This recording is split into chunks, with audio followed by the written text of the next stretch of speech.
em um mundo de fantasia. Na verdade, é na internet. Em que os filmes são analisados. Também tem biografia, entrevista, debate, um monte de coisa, né? Sim, um podcast se destaca. Podcast Cinemação. Só no cinemação.com.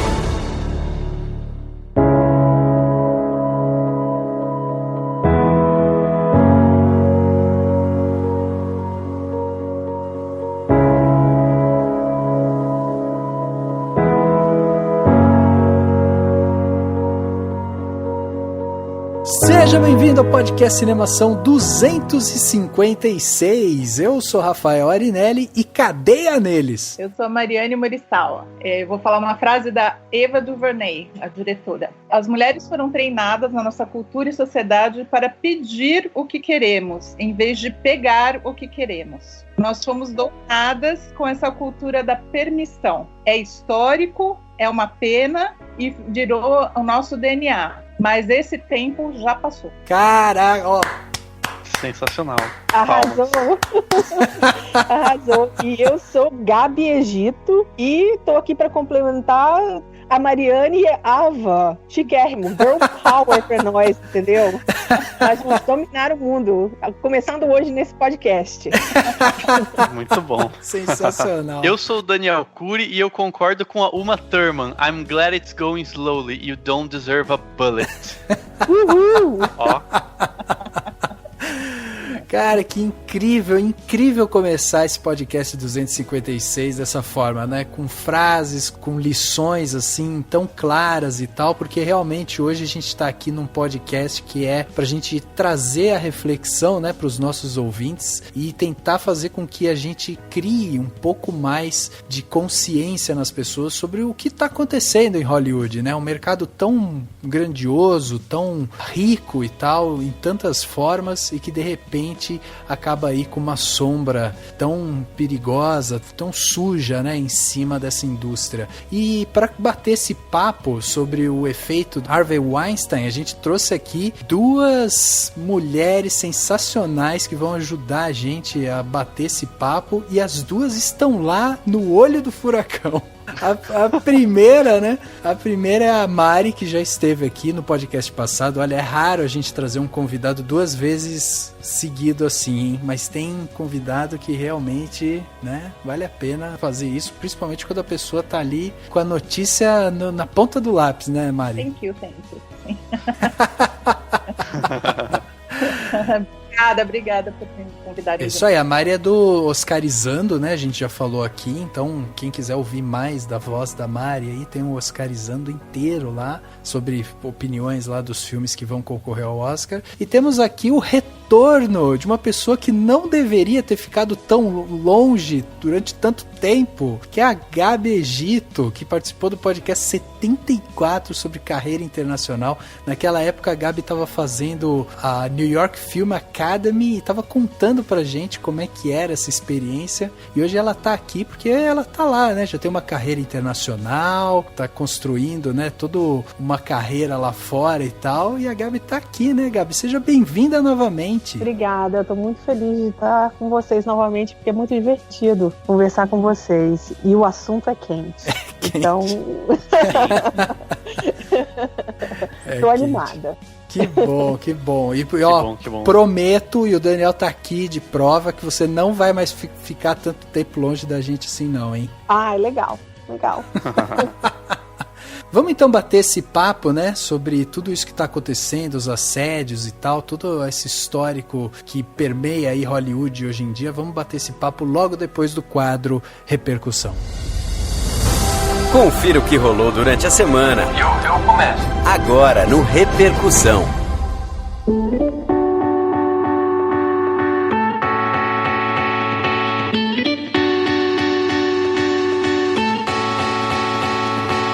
Dani, Dani, hoje o assunto é pesado, hoje o assunto é complicado de se lidar e por isso eu te pergunto, seu amor pelo cinema, ele diminui quando o assunto é assim, Dani? Pior que não, cara. Pior que não, né? porque não tem nada a ver com cinema, tem a ver com pessoas, né? Pessoas, e se for cara. assim, toda a indústria, todo segmento, todas as áreas de atuação vão perder, né? Porque, infelizmente... vem à tona esses casos, mas infelizmente acontece em muitas outras áreas, né?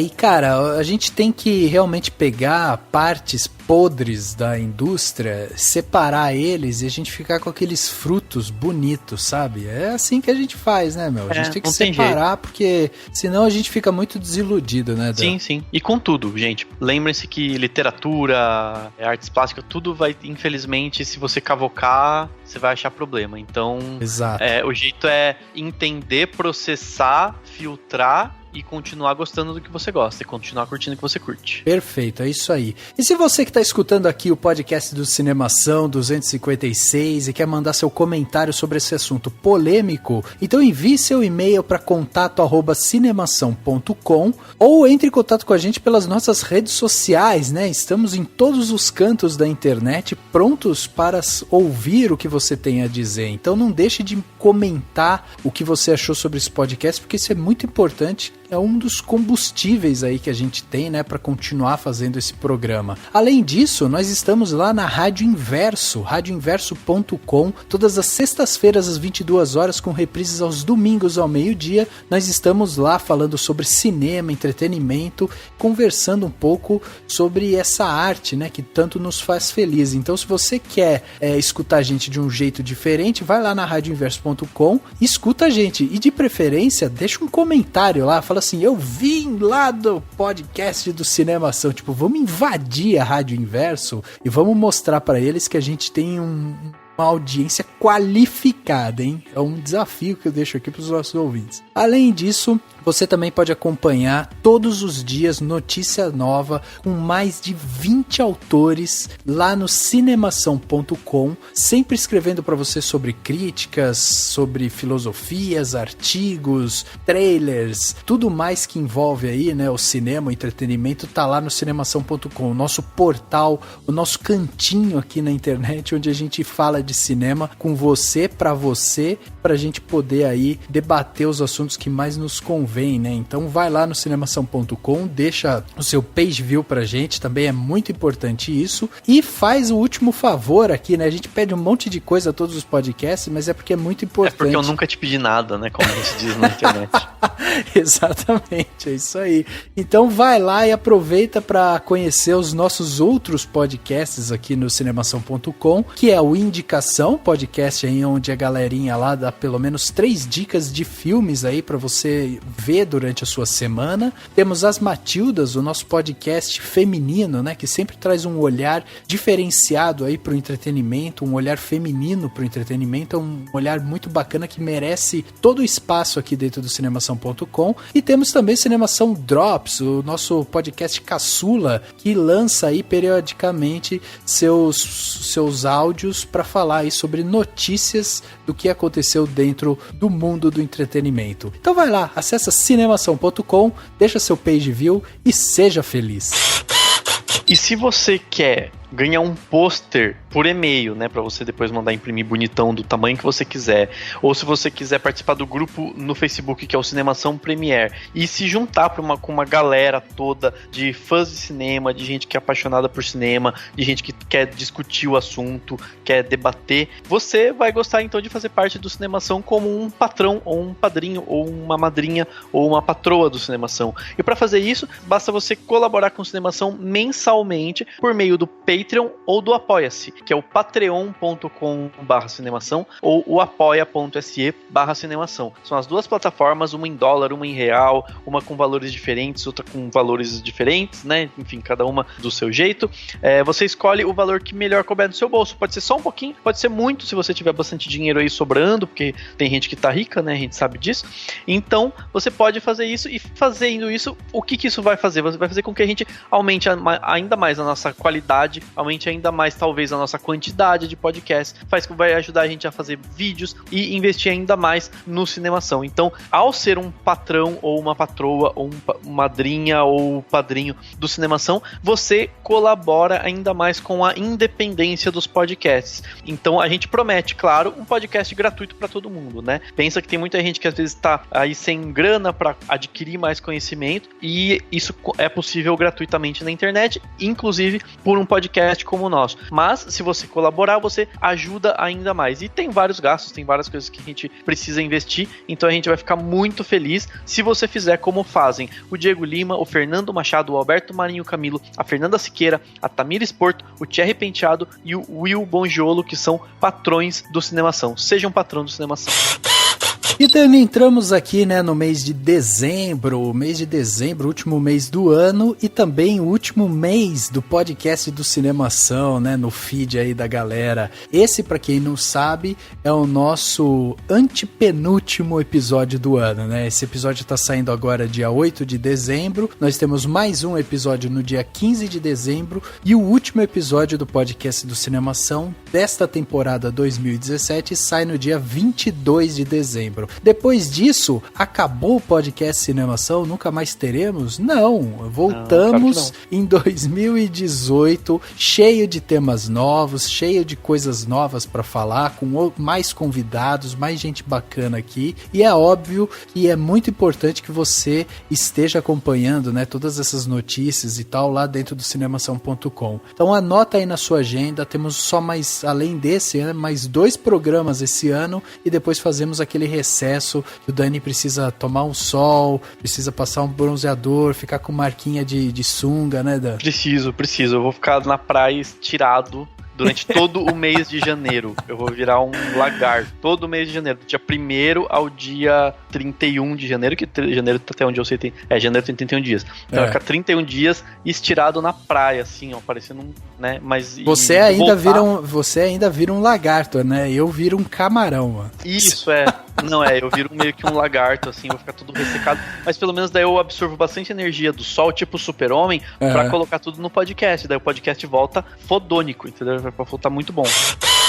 E esse é mais um podcast que é um oferecimento do Topázio Cinemas, né? A gente tá com uma parceria incrível com o Cinema Topázio da cidade de Indaiatuba, né? O cinema foi fundado em 1962, atua no mercado de exibição cinematográfica no interior de São Paulo desde 1962 e tá dividido em 2 complexos, né? As 4 salas no Shopping Jaraguá, 5 salas no Polo Shopping, ambos em Indaiatuba. E com o cuidado de manter uma programação atual, diversificada, que atenda a todos esses públicos, o Topázio Cinemas ele prioriza a qualidade no atendimento, a infraestrutura e produtos com tecnologia para oferecer a cada cliente uma experiência única, satisfatória e mágica, como é sempre o cinema, né? Então, dessa forma, ele segue sendo uma referência no setor de exibição em toda a região, e a gente no Cinemação tem muito orgulho de ser parceiro do Topázio. Tem o selo de qualidade de Cinemação, né, Dan? Tem o selo de qualidade de Cinemação porque, não é porque a gente tem parceria, é porque é bom mesmo, sério mesmo, eu não tô brincando. É muito boa, a qualidade de som é incrível, né? As salas, tem sala grande, tem sala menorzinha pra passar aqueles... Porque tem gente que não gosta muito de sala pequena, mas sala pequena é importante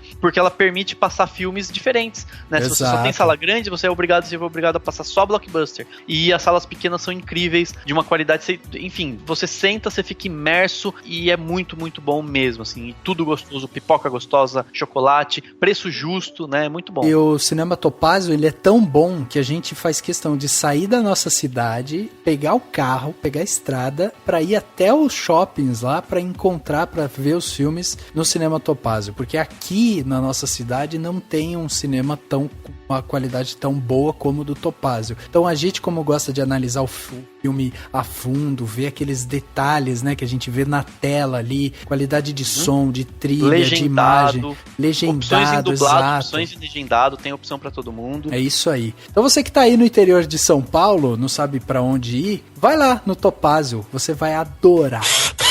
E chegando aqui na parte onde as pessoas saíram dos seus armários, mandaram seus comentários, temos aqui comentários fantásticos que recebemos aí durante a semana, tanto sobre o último podcast, quanto sobre o podcast da Liga da Justiça, que não para de vir comentário. Tá sensacional isso. A gente sabe que quando a gente grava sobre algum blockbuster, a galera se empolga mesmo pra falar. Eu espero que esse podcast aqui a galera também se empolgue pra falar, viu? Porque é sensacional a gente ter esse contato com o ouvinte. E aí o Edson Pereira da Silva Júnior mandou aqui um comentário pra gente lá no podcast Cinemação 254, Liga da Justiça, e falou o seguinte: desculpe, Warner, mas não. Eu ainda me sinto da mesma forma em relação a 2013. Nós estávamos aqui quando os filmes de faroeste morreram, e vai chegar um momento em que os filmes de super-heróis seguirão pelo mesmo caminho. Isso não quer dizer, entretanto, que não haverá oportunidades para um revival do gênero. No momento, filmes de heróis estão muito bem, obrigado. Só estou dizendo que este ciclo da cultura popular duram por um tempo. Vai chegar um momento em que esse tipo de narrativa mitológica será substituído por um novo gênero que muito provavelmente algum jovem cineasta já está descobrindo nesse momento. Esta, meus amigos, é uma citação do Steven Spielberg, e o nosso querido Edson trouxe aqui pra gente pra exemplificar o ponto de vista dele. E ele falou que é com muito pesar que agora, porque antes ele não concordava, que ele acha que essa profecia do Spielberg irá se cumprir. Ela vai fazer toda essa trajetória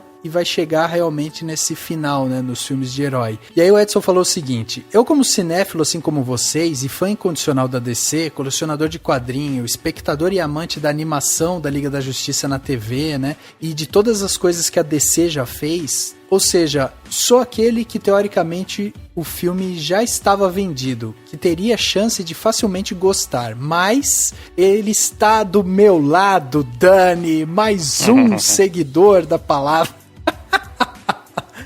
E ele falou o seguinte: ele entende que o Dani, o Henrique, o Cauê e os demais fãs da DC que gostaram do filme, mas assim como o Rafa, diz que não dá pra se contentar com a mediocridade, o arroz com feijão, num filme de orçamento absurdo desse. Mas não é só isso. Como cinéfilo que somos, sabemos do poder que os filmes possuem, sabemos o quanto essa mídia é poderosa, e também sabemos o quanto esses personagens da DC são ícones, e o mínimo que merecem eram ser tratados como ícones que são, pois foi assim que o Donner tratou o Superman e o Nolan tratou o Batman, como ícones que já eram. Logo, eles sabiam que não podiam contar uma história arroz e feijão. Pra mim, no caso ele, né, o Edson, não se pode banalizar dessa forma esses filmes icônicos, que fizeram e fazem parte da minha vida e tantas outras. Não só por ser fã, mas obviamente por ser raso, por não acrescentar nada depois da exibição do mesmo. Caras, muito obrigado por fazer, por muitas vezes, minhas viagens de transporte público muito mais agradável. Obrigado por terem feito o melhor podcast de um dos filmes da minha vida, Capitão Fantástico. Obrigado pelo excelente, perseverante e apaixonado trabalho de vocês. Edson Júnior, amante da sétima arte, viciado em podcast, e vocês são os culpados por isso. Forte abraço. Olha aí, Dani, o comentário então do Edson. Ele escreveu muito mais coisa, ele inclusive cita alguns diálogos que ele pegou lá dos quadrinhos, inclusive também das animações da Liga da Justiça na TV e tal, e ele bateu muito nessa tecla de que é importante pegar heróis que já são clássicos e que já têm uma história e você usar eles de uma forma icônica dentro do cinema, né, e ressignificar eles para uma nova geração. Então eu achei fantástico esse e-mail do Edson, inclusive respondi ele, falei para ele que a gente ia dar uma resumida aqui para que as pessoas soubessem mais ou menos a opinião dele, pedi para ele continuar mandando comentário pra gente, porque é esse tipo de ouvinte que dá orgulho pra gente, sabe? A galera que, sim, tipo, vai, escuta, lê, traz argumento, sabe? Traz novas ideias, traz novos pontos de vistas e tal. Então eu acho demais, adorei o e-mail aqui do Edson. Eu não tenho muito o que acrescentar, porque eu concordo 100% aqui com o Edson. Acho que a gente não pode se contentar com essa banalidade, com essa forma rasa. Mas, né, Dani, já faz 2 podcasts aí que a gente continua falando sobre Liga da Justiça. Acho que com essa do Edson podemos encerrar o assunto e continuar só nos comentários. Com certeza, com certeza. E fiquem tranquilos, uma hora vai acabar essa onda de filme de super-herói e vai ser que nem Faroeste, sabe? De vez em quando surge um aí pra homenagear os antigos, os clássicos e tudo mais. É bem por aí mesmo. Eu tenho aqui o comentário do Leandro Chaves, ele comentou mesmo lá no site, lá no Profissão Jornalista em Hollywood, que foi o podcast passado, o Sim. 255, e ele escreveu o seguinte: Oi pessoal, muito boa essa edição do podcast de vocês. Comecei a acompanhar o Oscarizando no retorno recente e a conhecer mais o trabalho da Mari e do Salem a partir de então. E já na primeira edição que eu escutei, gostei demais de como eles tratam as pautas, como explicam suas visões dos filmes e a boa forma de contar os bastidores de Hollywood e dos festivais que cobrem. Além disso, é sempre ótimo ouvir experiências de parceiros de profissão e sabermos um pouco mais de como as coisas funcionam lá fora. É um mundo completamente diferente no qual nem todos conseguem o acesso. Inclusive aqui no Brasil, quem lida com esse jornalismo de entretenimento e cinema está passando por apertos. Gostei também de saber como funcionam as coletivas e junkets por lá. Aqui costumo participar sempre que posso e a experiência é ótima, mas completamente diferente. É raro os sites ou blogs menores terem acesso a sequer uma pergunta nas coletivas, fazer individuais então, só para, de novo, os gigantes. Isso acaba complicando o trabalho de muitos e tirando oportunidades. Afinal, o que as grandes distribuidoras realmente querem é a repercussão totalmente positiva. As brincadeiras em vídeo que os youtubers e influenciadores fazem, as milhares de views que esses vídeos dão, e que na verdade um trabalho real de análise e crítica jornalística do filme não é a questão nesse tipo de conteúdo, exatamente como o Salem e a Mari destacaram ao falar sobre. Com isso, quem perde são os jornalistas de sites menores ou aqueles que simplesmente se propõem a fazer o trabalho de verdade e certo, independente se vai agradar ou desagradar o estúdio, a distribuidora, o ator. E um exemplo recente disso, que também foi comentado no podcast, foi o caso daquele apresentador, humorista, ator, que nem vale falar o nome, no qual o jornalista perdeu emprego e etc. Já escrevi um baixo da textão, me desculpem. Parabéns mais uma vez pelo excelente podcast, pois ele agregou muito para todos nós, jornalistas ou não, que amam e vivem dessa área que é bem prazerosa de se trabalhar. Viver Hollywood deve ser o máximo e desejo todo sucesso para essa dupla, eles merecem. E continuem, por favor, trazendo novidades para nós no Oscarizando. Então ele mandou uma mensagem para o Salem, que realmente estão com o Oscarizando, voltou à tona. O legal do Oscarizando é que ele é um podcast de temporadas curtas. Temporada, né? Temporada do Oscar, depois eles param lá, depois voltam. Isso é bem legal, né? Eu acho que faz falta um pouco também de podcast temático, específico. Sim. Bem mesmo, né? E gostei muito do comentário do Leandro, acho que ele cobriu, eu pulei uma partezinha, porque só pra não ficar tão longo, mas ele falou de uma coisa bem interessante de analisar, porque no fim das contas, todos nós somos colegas de profissão, né? Pelo menos uma boa parte de nós, muita gente que ouve o podcast aqui tem o seu site, tem o seu blog, de alguma forma é colega. Claro, cada um tem o seu jeito, tem gente que é mais amador ou mais profissional e tudo mais, não interessa muito nesse caso. Acho que o interessante é a gente aprender com o outro e entender esses pontos de vista diferentes que a gente teve no podcast 255.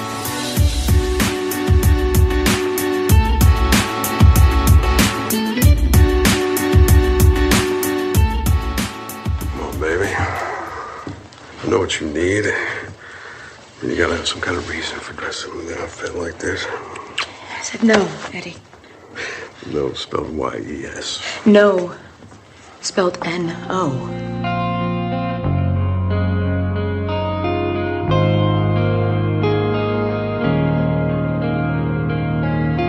Antes de entrarmos em tudo que está acontecendo em Hollywood atualmente, né, eu acho importante a gente reforçar que essa indústria cinematográfica ela sempre sofreu com acusações e escândalos sexuais. Isso vem de muito e muito tempo atrás. Para vocês terem uma ideia da visão geral do que acontece em Hollywood, o primeiro caso assim, que se tornou notório foi envolvendo um comediante que se chamava Fatty Arbuckle, que em 1921 ele foi o grande artista, o artista que valia $1 milhão para a indústria e tal, e ele se envolveu em um escândalo quando ele saiu de uma festa com uma atriz chamada Virginia Rape e ela foi parar no quarto desse ator. E lá no quarto ela começou a gritar, algumas pessoas escutaram, invadiram o quarto e viram ela acuada num canto com dor e tal, machucada, e ela repetia várias vezes: ele fez isso comigo. Semanas depois, a Virginia acabou falecendo, vítima de uma ruptura na sua bexiga. E aí os amigos que acolheram ela, que trataram dela durante a fase de tratamento ali, acusaram, né, o Fatty de ter realizado um estupro e violentado ela. Ele foi acusado de homicídio culposo, passou por 3 julgamentos, mas mesmo assim acabou livre das acusações. Porém, a sua carreira acabou. Então, é óbvio que quando a gente para pensar que um caso de estupro em 1921 era mais grave no sentido médico, né? Porque quando a gente fala que uma vítima morreu por conta de uma ruptura na bexiga, a gente está falando de uma medicina ainda arcaica, né? Com vários problemas e tal. E com certeza um estupro extremamente violento, né? Um estupro, espancamento, provavelmente, etc, né?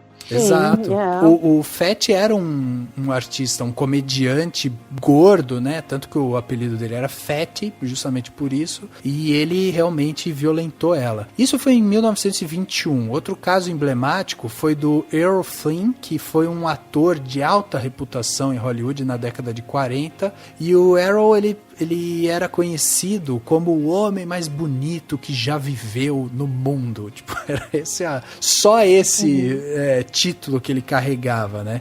E todo esse charme dele e tal também era mesclado com o machismo da época, né? Não à toa, o Errol falava que ele gostava muito do whisky dele gelado e de mulheres jovens. Esse era o slogan dele. E aí, em 1943, ele foi acusado de ter tido relações sexuais com 2 menores de idade de 17 anos. Na época, ele negou todas as acusações e o advogado dele, ainda como argumento de defesa, acusou as 2 meninas de dormirem com homens casados e uma delas, inclusive, de ter feito um aborto ilegal, vítima justamente de ter dormido com homens casados. Quer dizer, ele tentou, de alguma maneira, manipular a imagem delas para que mostrasse que, na verdade, o grande problema é que elas eram sujas, né? E aí o júri, que na época era composto por 9 mulheres e 3 homens, acabou absolvendo o Errol. E a carreira dele nunca mais voltou a ser a mesma, a carreira dele acabou porque ele ficou completamente sujo no mercado, mas ele não foi pra cadeia, não foi preso, não aconteceu absolutamente nada com ele, ele acabou sendo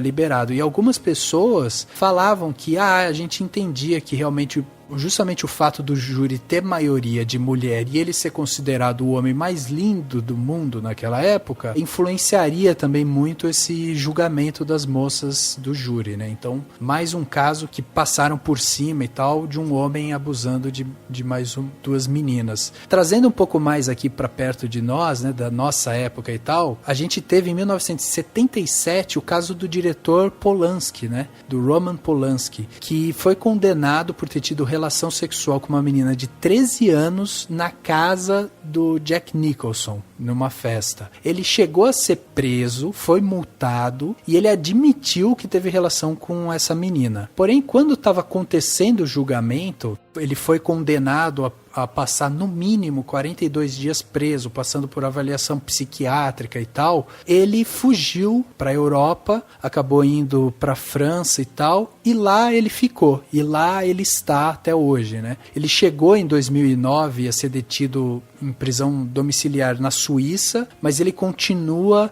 em liberdade. Hoje ele tem 80 anos e em 2003, inclusive, ele ganhou um Oscar com o filme O Pianista, que inclusive ele não foi receber. E desde então, desde aquela época, o Polanski nunca mais voltou para os Estados Unidos. Ou seja, mais um caso que a gente tem de uma pessoa poderosa que esteve envolvido em um escândalo e que também acabou solta, né? E a gente teve rapidamente, né? A gente teve também o caso em 92, por exemplo, do Woody Allen, com o caso lá de molestar da filha dele, depois ter casado com uma filha adotada, né, que ele tinha. Recentemente tivemos o caso do Casey Affleck, que ganhou um Oscar de melhor ator por Manchester à beira-mar, e tivemos também o caso do Kevin Spacey, que acabou sendo excluído aí de House of Cards, uma das grandes séries da Netflix. Então, o que eu queria mostrar para nossa audiência é justamente que o problema de Hollywood, ele é mais profundo do que a gente imagina. É um histórico de acontecimentos que vem desde o começo da indústria, né? Eu contei aqui do caso do Fett em 1921 e estamos falando de um outro caso envolvendo o Kevin Spacey e tal, agora em 2017. Uma coisa importante de atentar, Rafa, você citou esses casos das décadas, né, de 40 e tudo mais, eles envolviam estupro, né? Estupro, existe, claro, uma diferença, embora todos sejam ações condenáveis, obviamente, mas existe uma diferença entre o estupro e o assédio. E hoje em dia esses casos que estão surgindo muito, eles são muito mais vinculados ao assédio. o que mostra até uma evolução, porque eu até depois a gente pode discutir isso, mas eu imagino que na década de 40, década de 30, o assédio sequer era considerado um assédio, ele era normalizado, né? Sim. Era, né, o famoso o conceito do teste do sofá, o conceito dessa coisa que envolve também uma relação de poder entre quem tá, de repente, contratando alguém, etc. E esses casos que chegaram à mídia, que chegaram à tona dessas épocas, eram realmente extremamente violentos, casos que chegaram ao nível do estupro e da violência, né? Sem dúvida, sem dúvida. Ou da pedofilia. Hein? Exatamente. Não, é interessante da gente ver isso, né? Justamente que, assim, houve uma evolução até de conceito, de atitude e tal, porque a época foi avançando e a sociedade foi evoluindo em alguns pontos. Mas o que é importante da gente ver é que a figura de autoridade, a figura de poder, a figura de popularidade que se mantém em Hollywood desde a década de 20, ela ainda é muito poderosa, ela ainda exerce uma influência muito grande nessas questões de abuso, seja na parte de estupro, seja na parte de assédio. E eu acho que o caso mais emblemático agora está sendo justamente do Harvey, porque ele é um alto executivo de Hollywood, tem 65 anos, tem poder, tem dinheiro, fez muitos filmes, tem autoridade, era um chefão da indústria, né? Sim, magnata. Magnata, exatamente. Eu queria, Dan, que você pudesse trazer pra gente um pouco de quem é o Harvey e por que ele é essa figura que simboliza tanto agora essa questão do assédio em Hollywood. Bom, vou passar uma trajetória bem breve aqui dele, um resuminho. Ele é hoje, ele assim, se tornou o terceiro, provavelmente, né, o terceiro nome mais repetido nos agradecimentos do Oscar, né? Só perde para a própria academia enquanto instituição e para Deus, que as pessoas agradecem a Deus. Então, assim, muita gente agradeceu a ele por ganhar o Oscar e tudo mais. E ele foi considerado pela Time como uma das 100 pessoas mais influentes do mundo. Ele já foi condecorado com a medalha da Ordem do Império Britânico pela contribuição com as artes, né? Ele, enfim, tá com 65 anos hoje. Ele fundou a Miramax em 1979, ele e o irmão dele, o Bob Weinstein, né? Fundaram a Miramax. Inclusive, Miramax é a mistura de Miriam e Max, que eram os pais deles, né? Eles são de origem judia lá do bairro do Queens. E a Miramax ela entrou pra história do cinema independente, porque ela lançou grandes filmes, né? E como Pulp Fiction, o Sexo, Mentiras e Videotape, o Balconista do Kevin Smith. E a Miramax, basicamente pelo trabalho do Harvey Weinstein, mudou um pouco o jogo, né, de Hollywood. Ele conseguiu colocar filmes independentes no Oscar, ele começou a dar muitas festas e fazer grandes campanhas, o que chegou até o ponto da própria academia mudar as regras, né, do Oscar por conta disso. Então ele fazia grandes campanhas, inclusive acho que o ápice desse momento, desse jogo que o Harvey Weinstein aprendeu a jogar, ou criou praticamente, foi o Shakespeare Apaixonado, né, que em 98 ganhou um monte de Oscar, e hoje é um filme bobo, né? Um filme desnecessário quase, né? Não é nada demais, não precisaria ter ganhado tanto Oscar. Até é importante falar isso, porque quando a gente diz que ele aprendeu a fazer o jogo, o Harvey nunca foi um cara conhecido por ser bonzinho, por ser talentoso e tal. Não, ele sempre foi um cara de visão de business, de negócio, de poder, de dinheiro. Tanto que essa parte da campanha que ele praticamente inventou em Hollywood, ele mandava champanhe para quem ia votar no Oscar, mandava presentes e tal. Então, assim, ele praticamente comprava os votos.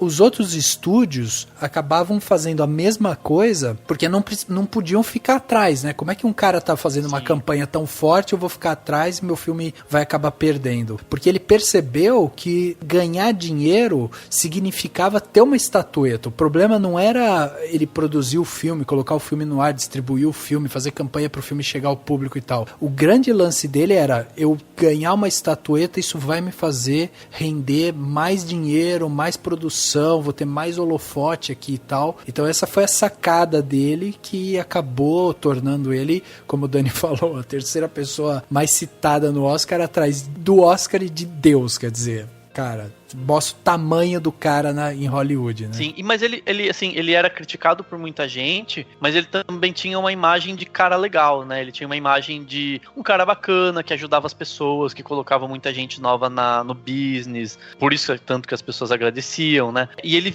tinha essa imagem, né? Muita gente gostava dele e achava ele um cara muito bacana. E eu acho que é até interessante, isso é um debate importante de se fazer, né? Sim. Tem muita gente que quando se fala de assédio, tem muita gente que pensa que é um homem horroroso, maldoso. Não, infelizmente o assédio pode acontecer pelas pessoas mais legais ao seu redor, né? Então elas ficam transvestidas, né? Estão transvestidas.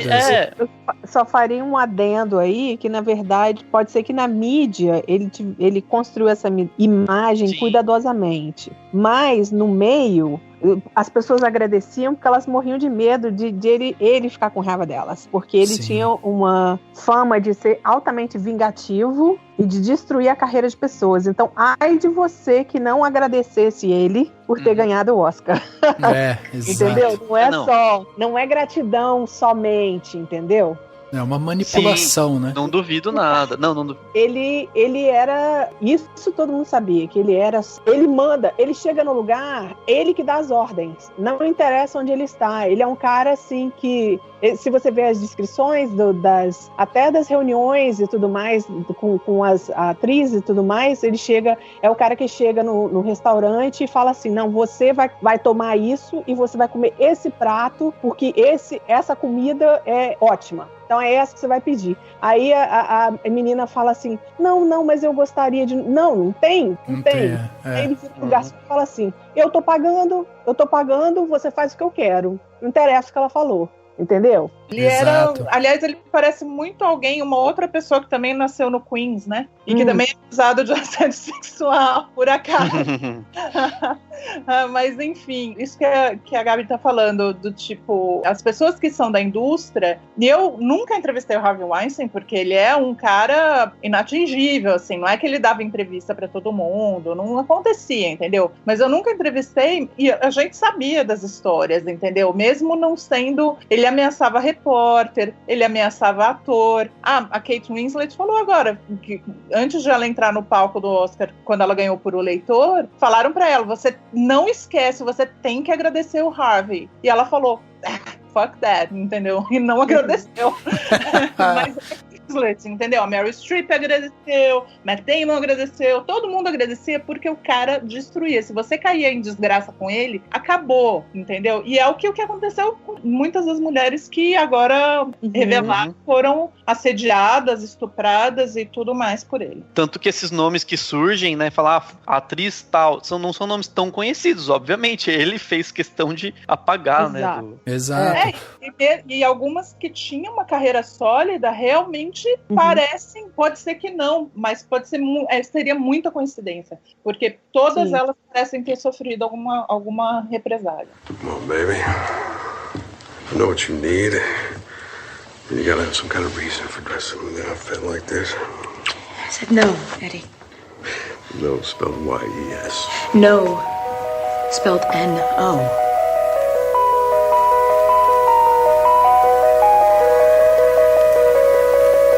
O Dani comentou aqui que ele fundou a Miramax em 1979. Sim. É interessante da gente pensar que fundou a Miramax trouxe os filmes independentes para um outro patamar, daí ele vende a Miramax para Disney e ele funda a The Weinstein Company, né, que também é uma produtora gigante também, que já produziu vários grandes filmes e tal, e é ali que ele se mantém desde 2005 ao lado do irmão dele, o Bob, né. Assim, daí vocês que estão aí em Hollywood, que veem a indústria todos os dias de perto e tal, o que mais assusta é a gente ver o poder de controle que esse cara tinha na indústria em si. Apesar de a gente pensar que a gente tem aqui vários players, né, como a própria Disney, tantas outras produtoras e tal que estão ali próximas, mas como que um cara desse consegue esse poder de manipulação e tal dentro da indústria, porque ao mesmo tempo que ele conseguia lançar um artista, ele conseguia destruir ele também, e esse era o principal argumento, a principal moeda dele de troca para esses assédios todos que ele cometeu. Como é que um cara desse consegue controlar uma indústria desse tamanho? Como que vocês enxergam Na isso? verdade, ele inclusive se considera, né, um herdeiro dos grandes donos de estúdio da época de ouro de Hollywood, entendeu? Quando os estúdios eram fortes e tal. Tipo o Louis B. Mayer, que fazia isso e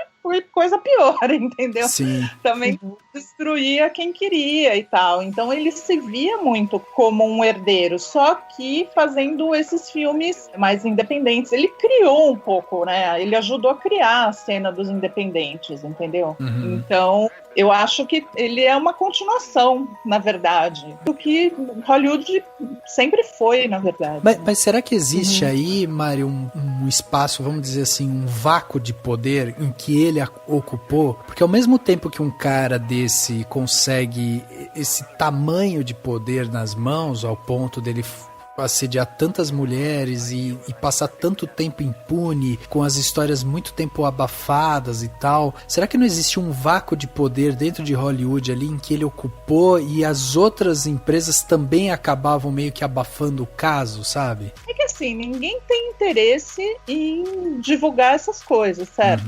Não tem interesse nenhum para a indústria, pelo menos até pouco tempo atrás. Ninguém quer falar sobre essas coisas. Nenhum outro estúdio vai apontar o dedo e falar, mas o Harvey Weinstein fez isso, isso e isso. Não, entendeu? E é isso. Como é da cultura um pouco, eu acho, as pessoas falam, é assim mesmo, é o Harvey, né? Sabe como é o Harvey? Sabe? É um pouco, né?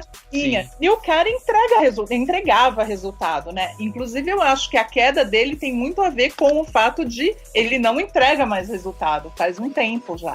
Entendeu? Então, tem anos que ele já não tá mais emplacando, não tava emplacando mais no Oscar como era antigamente e tal. Então teve todo um clima propício, entendeu? Para isso finalmente acontecer, porque até o New York Times, que deu a primeira matéria, eles já vinham investigando há muito tempo e há muitos anos atrás o Harvey conseguiu matar a matéria. Estava sendo feita e tudo e foi cancelada. E em outros lugares também, com toda a influência dele. Teve aquela repórter de onde que foi que não vou conseguir lembrar agora, eu estou acompanhando tanto caso, mas é que é tanta informação que eu me esqueci.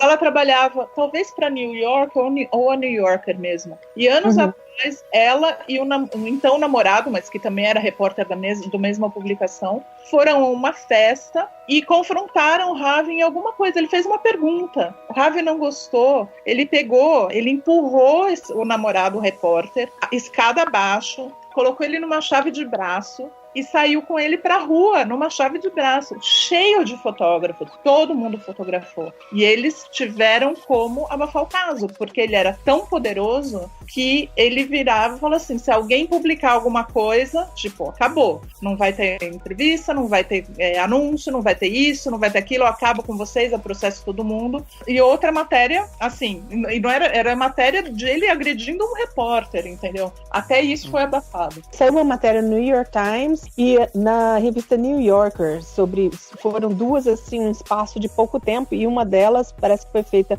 o repórter que fez é filho da Mia Farrow, irmão da Dylan, que fez a denúncia, né, contra o pai, Woody Allen. Então era também uma pessoa totalmente imbuída nesse tipo de causa e que tinha o poder suficiente pela vida que teve, né, com a família e tudo mais, para bancar isso. Eu acho que também isso influenciou, não sei. Sim. E vocês acham que o fato de estar, assim, eu vi análises falando da questão de que tá bem na campanha pro Oscar, vocês desconfiariam de que tem dedo de algum outro estúdio ou de outros interessados que a Weinstein Company e o Harvey Weinstein tenham essa queda definitiva, assim? Porque também é curioso que isso aconteça bem nessa época, né? Que vai começar a ter toda a campanha pro Oscar, né? Olha, da mesma forma que ele tinha amigos, ele tinha muitos inimigos com esse tipo de comportamento. comportamento, né? Sim. É óbvio. Assim, eu não duvido. Eu acho assim, como a Gabi falou, ele já não tinha o mesmo poder fazia uns anos, né? Esse ano ele tinha um filme que talvez concorresse, que chama The Current War, mas que, assim, entrou e saiu de Toronto como se nada houvesse, entendeu? Então, assim, já faz uns anos que tem sido assim, né? Teve um ano, inclusive, que eu tava em Toronto e teve uma exibição do Mandela, não sei se vocês lembram, um filme com o Idris Elba. Muito ruim, muito ruim. E aí, apesar do Idris, mas enfim, aí, e eu lembro assim, a gente estava na sessão de imprensa, 40 minutos depois do início, de repente eles acenderam a luz, disse que estavam com problemas e que a sessão de imprensa estava cancelada. Eu nunca vi aquilo, porque quando tem problema técnico, eles ficam tentando, certo? Do tipo, vamos tentar ver se tem alguma coisa. Não, acenderam a luz e fizeram isso. E aí começaram a surgir boatos de que as pessoas começaram a twittar durante a sessão, falando que o filme era ruim, e que o Harvey Weinstein parar. Sem o Weinstein, na época, ninguém duvidou de que fosse verdade. Pois é. Que podia ser, claro que é um boato, eu nunca pude confirmar, não vou conseguir confirmar nunca isso, mas eu não duvido, entendeu, que acontecesse. Então assim, mas o fato é que nos últimos anos, que filmes importantes a Weinstein Company lançou? Não Exato. Muitos, né? Então, mas é isso que a Gabi falou, tinha muitos inimigos, tenho certeza que tem um monte de gente muito feliz que ele, tipo, como eles dizem aqui, good riddance, entendeu?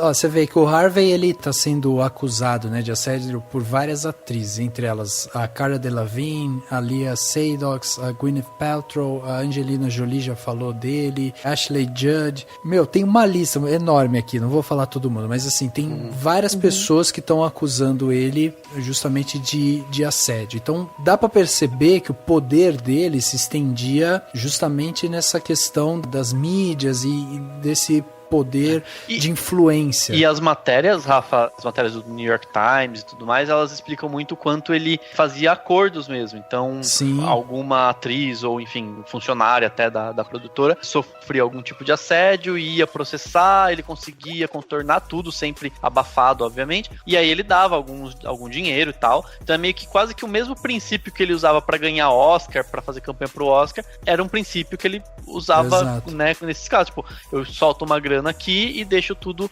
abafado, mas eu ainda colocaria a questão cultural mesmo, né, que eu acho que isso é uma mudança que tá acontecendo na sociedade, né? Mas aí até ia perguntar para as meninas que estão aqui com a gente hoje pelo seguinte, eu vi um relato novo aí da Natalie Portman também, falando de outro produtor, falando que ela tava negociando para fazer um filme, o cara chamou ela para ir no avião dele fazer uma viagem, ela não via necessidade de fazer uma viagem com ele para conversar sobre o filme, mesmo assim ela foi, porque precisava trabalhar, entrou no avião, e o avião tinha uma cama de casal lá, e ele deixou explícito nas palavras, não sei o que, né, pô, toda atriz e tal, precisa fazer um favor, sabe, help me to help you, sabe, aquelas coisas assim. Fez lá o discurso dele e tal, ela falou que não tinha interesse disso, o cara falou ok, abriu a porta, deixou ela sair e tal, beleza e tal, passou. Ela hoje, refletindo sobre isso, ela falou, opa, isso daí foi um assédio. E aí é isso que eu queria perguntar pra vocês. Muitas dessas pessoas agora estão começando a perceber que foram assediadas, porque no momento de algum abuso, como o abusador ele não deixa, vamos dizer, 100% claro em alguns casos, né? Não são em todos os casos, mas em alguns casos ele dá a entender, faz um carinho aqui, coloca uma mão ali, não sei o que, tipo, a pessoa fica constrangida com aquilo, mas não entende aquilo exatamente como um assédio, né? A Gwyneth Paltrow falou que o Harvey fechou ela no quarto, não sei o que, ele e ela no quarto, e ela falou que não queria, e não sei o que, meio que deram uma discutida, ela conseguiu sair, e na época ela era casada com o Brad Pitt, ela contou pro Brad Pitt, o Brad Pitt quis ir atrás do Harvey pra dar umas porradas no cara, e no fim seguraram ele e tal, não deixaram. Mas assim, essa história ficou abafada durante tanto tempo. Primeiro, obviamente, o cara tem influência como a gente falou, na indústria, pode acabar com a carreira de alguém e tal, enfim. E agora foi um momento propício. Mas também não existe muito disso, dessa imaturidade da vítima e entender exatamente o que é um abuso, o que é um assédio. Não existe um pouco disso? Eu não colocaria a palavra de ser imaturidade, não. Porque a gente, como mulher, eu já sofri inúmeros assédios em trabalho, não aqui nos Estados Unidos, tá? No Brasil. Mas a gente é criada para relevar tudo que o homem faz, entendeu? Então, se o cara chega junto super, assim, de sola, a gente sempre fica assim, não, eu que tô sendo muito chata, eu que tô sendo muito exigente, eu que tô sendo muito intransigente. Então, a gente sempre minimiza tudo que acontece com a gente. E principalmente no meio artístico, atrizes e tudo mais, elas já estão acostumadas com tanto assédios. E o que se diz é assim mesmo, se você quer progredir nessa carreira, você tem que se acostumar com isso. Tem que criar o que eles chamam, né, de thick skin. Ou seja, você tem que ficar resistente a essas coisas, entendeu? Isso é um dos motivos pelos quais as mulheres não falam e também porque não vai ter resultado. Eu, por exemplo, no Brasil, quando eu era bem mais jovem e eu estava começando, queria fazer cinema e tudo mais, trabalhei como assistente de direção e o diretor chegou em mim. Ele chegou e me agarrou. Depois a gente trabalhou o dia inteiro no set, era um vídeo institucional que eu estava fazendo. E a gente o dia inteiro contando piada e tudo com a equipe e tudo mais. Quando a gente chegou de volta na produtora, ele falou assim, eu preciso falar com você em particular. Aí eu falei, tudo bem. Aí ele me chamou numa sala, só eu e ele. Na hora que eu entrei na sala, ele me agarrou pela cintura e me beijou na boca. Ah, meu Deus. E o cara era forte. Eu empurrei ele e falei, o que é isso? O que é isso? Eu sou noiva. Eu nunca te dei nenhuma menção, sabe, de que eu estaria interessado em qualquer coisa com você. E ele, não, eu vi, você tava o dia inteiro pedindo, tava afim, tava flertando e não sei o que. Eu falei, gente, aí o que aconteceu? Eu refleti sobre aquilo, pensei, não, será que eu tô sendo realmente muito, né, cri-cri com o negócio? Mas fui conversar com o dono da produtora, que era uma mulher. Aí eu falei com ela o que tinha acontecido e tudo mais, e ela falou, você sabe como é que são os homens, né? Esse pessoal desse meio, os câmeras, os técnicos e tal, você tem que dar um desconto, né? Você quer que eu faça o quê? Que eu fale com ele? Eu falei, fala com ele pra ele não fazer mais isso. E eu acho que ela falou... Essa mulherada me dando trabalho. E eu acho que ela falou, porque eu nunca mais fui contratada por essa produtora, para fazer trabalho nenhum pra eles. E nessa idade, com uns 20 e poucos, eu aprendi e entendi que eu tinha que ficar de boca calada nessas situações, tentar fazer o melhor possível, assim, não constranger o abusador, porque é pior, e tentar sair da forma mais diplomática possível, entendeu? Para não criar uma animosidade, porque o assédio sexual não é a cantada que é o problema, não é a parte sexual que é o problema é que se você diz não, você tem a porta fecha na sua cara, da sua profissão, da sua carreira. Sim. É esse que é o problema. E no meio super competitivo. No meio super competitivo. Aí é que tá o negócio. E eu acho interessante que, assim, isso vem à tona num ambiente que é visto, né? Que tá com os holofotes lá em cima, né? Tá todo mundo conhece todo mundo é famoso, etc. Em Hollywood, ou se você, a gente, de repente, abrir... Teve recentemente caso na Globo, né? Lá, esqueci até o nome do ator lá, enfim. Mas... com certeza isso acontece em todos os tipos de indústria, de mercado, qualquer, né? Enfim, dá pra imaginar que isso acontece em tudo quanto é área. Vocês veem como positivo essa questão, esse que a gente chamou de efeito Harvey Weinstein, de todo mundo sair falando, de todo mundo abrir a boca, todo mundo falar, não, isso aconteceu comigo. Vocês acham que isso em algum momento vai esfriar ou é alguma coisa que não tem volta, no sentido de que, não, agora tem esperanças de que mais mulheres de qualquer área, independente de ser de Hollywood, não fiquem caladas e reconheçam o que é um assédio no momento e tudo mais? Como que vocês veem isso tudo, esse efeito do que aconteceu? Eu faço votos que continue, porque é muito importante esse tipo de coisa, entendeu? Essa história que eu contei pra vocês aqui é uma história que eu contei só pra amigos, assim, próximos, não é uma coisa que eu fui contando pra todo mundo, porque também eu ia fazer o quê? Se eu fosse contar pra pessoas da indústria, ia acabar que eu não ia ser contratada mais por outros lugares também, por ser a que faz enquete. encrenca, a que cria problemas, porque é assim que é visto, entendeu? Eu não acredito em viradas como acontece no cinema, sabe? Nos filmes. Aquela vida assim que tudo se resolve e aí tudo é maravilhoso a partir dali. Eu acho que o caso Harvey Weinstein é um marco, sem dúvida nenhuma. Alguma coisa mudou de lá pra cá. Então, assim, quando todo mundo fala, mas e o Roman Polanski? Mas isso veio antes. Não quer dizer que a gente não vai voltar pra eles uma hora. Eu tô assim, mas o que tá sendo revelado de Harvey Weinstein pra cá, você vê que tem outro tipo de consequência, né? Assim, todos eles, praticamente, tirando os políticos, todos estão sendo punidos, certo? De uma forma ou de outra, né? Mas é isso. Voltando ao caso dos políticos, porque uma outra questão cultural que eu acho que é importante é o fato de o presidente dos Estados Unidos ser acusado de por 16 mulheres de assédio sexual ou coisas piores. Sim. E ter ganhado a eleição de forma um pouco complexa contra uma mulher, entendeu? As mulheres são P da vida aqui. Com razão. Então, isso tudo ajuda nesse processo. Agora, ele continua sendo presidente da República, tem um candidato ao Senado que é acusado por várias mulheres, hoje mulheres, na época garotas, meninas, adolescentes, de assédio, e ele continua correndo o risco de ganhar. Aliás, ele deve ganhar, entendeu? Então, assim, para ver que, assim, nem tudo marcha no mesmo passo, vai ter avanço e vai ter retrocesso, entendeu? Eu acho que vai ter exagero, né? Que nem agora um monte de gente tá falando, mas fulano foi só, assim, uns comentários, mas, né, tá sendo colocado na mesma laia que o Harvey Weinstein. Eu acho que não é bem assim, mas talvez exageros aconteçam, e vão acontecer. Antes ter os exageros e ter essa exposição do que simplesmente ninguém falar no assunto, né? Que era o que acontecia antes. Sim. Come on, baby. I know what you need. You gotta have some kind of reason for dressing in an outfit like this. I said no, Eddie.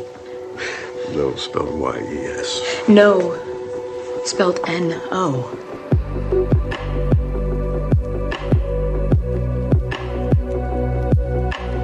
Netflix demitiu o Danny Masterson. Acabei de ver isso aqui, né?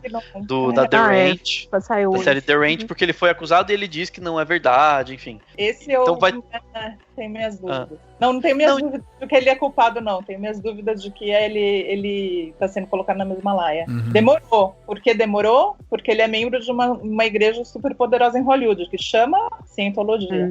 Tá. Enfim, isso vai ter e algumas pessoas vão questionar. Uma pergunta que eu ia fazer, ainda voltando na questão que você falou de políticas e tal, o fato de que o Harvey Weinstein era democrata e tinha contribuído com campanhas da Hillary, pegou muito aí nos Estados Unidos? Como que vocês viram isso, assim? Porque eu vi alguns debates, assim, que falei, nossa, eu imagino que nos Estados Unidos tenha tido algum atrito, né, ainda mais essa questão de estar tudo muito polarizado, né? Inclusive, o que foi noticiado foi que ele financiou muitas campanhas políticas de outros, não só da Hillary, né, mas do Obama e tal, de outros políticos, e que muitos deles que receberam esse apoio do Harvey estão devolvendo dinheiro porque falaram, não, eu não quero mais estar vinculado com esse cara. Sim, mas também foram criticados por terem ficado meio quietinhos quando saiu. Sim. Porque assim, o negócio demora pra colar. Todo mundo, né, quando começou a surgir uma coisa aqui, outra, o pessoal fala, não, isso é boato, não tem comprovação, não sei o quê. Aí quando eles veem que a opinião pública tá virando, quando vira, aí ninguém quer nenhum contato mais com a pessoa vira, tipo, leprosa, entendeu? Todo mundo quer se afastar, mesmo que até ache que não é bem assim. Mas ninguém quer se contaminar com a imagem negativa dele. No caso de política é um pouco mais complexo, né? Porque a verdade, sim, claro que teve gente que falou, tá vendo? Esses democratas são todos safados, esses liberais, darará. Claro, a Fox News tá, tipo, super em cima disso. Agora, eles fingem que, tipo, Roy Moore, nunca ouvimos falar. Não tem nada aqui pra ver. Essas mulheres estão mentindo, tarará. Então, assim, tem isso, mas, enfim, é aquela coisa, né? Tem que fazer. Não tô achando que tá todo mundo punindo porque é bonzinho e porque tá do lado certo da história, como eles costumam dizer aqui. Não, muitas vezes é uma questão de negócios, entendeu? Porque pega mal ficar do lado desses caras hoje em dia, entendeu? As coisas mudaram avançaram nesse sentido também, culturalmente. Tem uma entendeu? coisa que me chama a atenção, que é o seguinte, quando vocês estavam até comentando antes, né, sobre esse movimento, a Mari até falou, não acredito muito nessas viradas de filme e tal, né? Me veio na mente, na hora, a Sociedade dos Poetas Mortos, aquela cena do Captain My Captain, né? Onde um levanta, depois o outro levanta e tal, que é uma coisa muito poética, cinematograficamente falando, mas muitas vezes não acontece isso no nosso dia a dia, né? Então, assim, quando a gente vê que uma mulher faz uma acusação contra um cara de assédio e tal, outras se sentem motivadas a fazer a mesma acusação porque passaram por aquilo.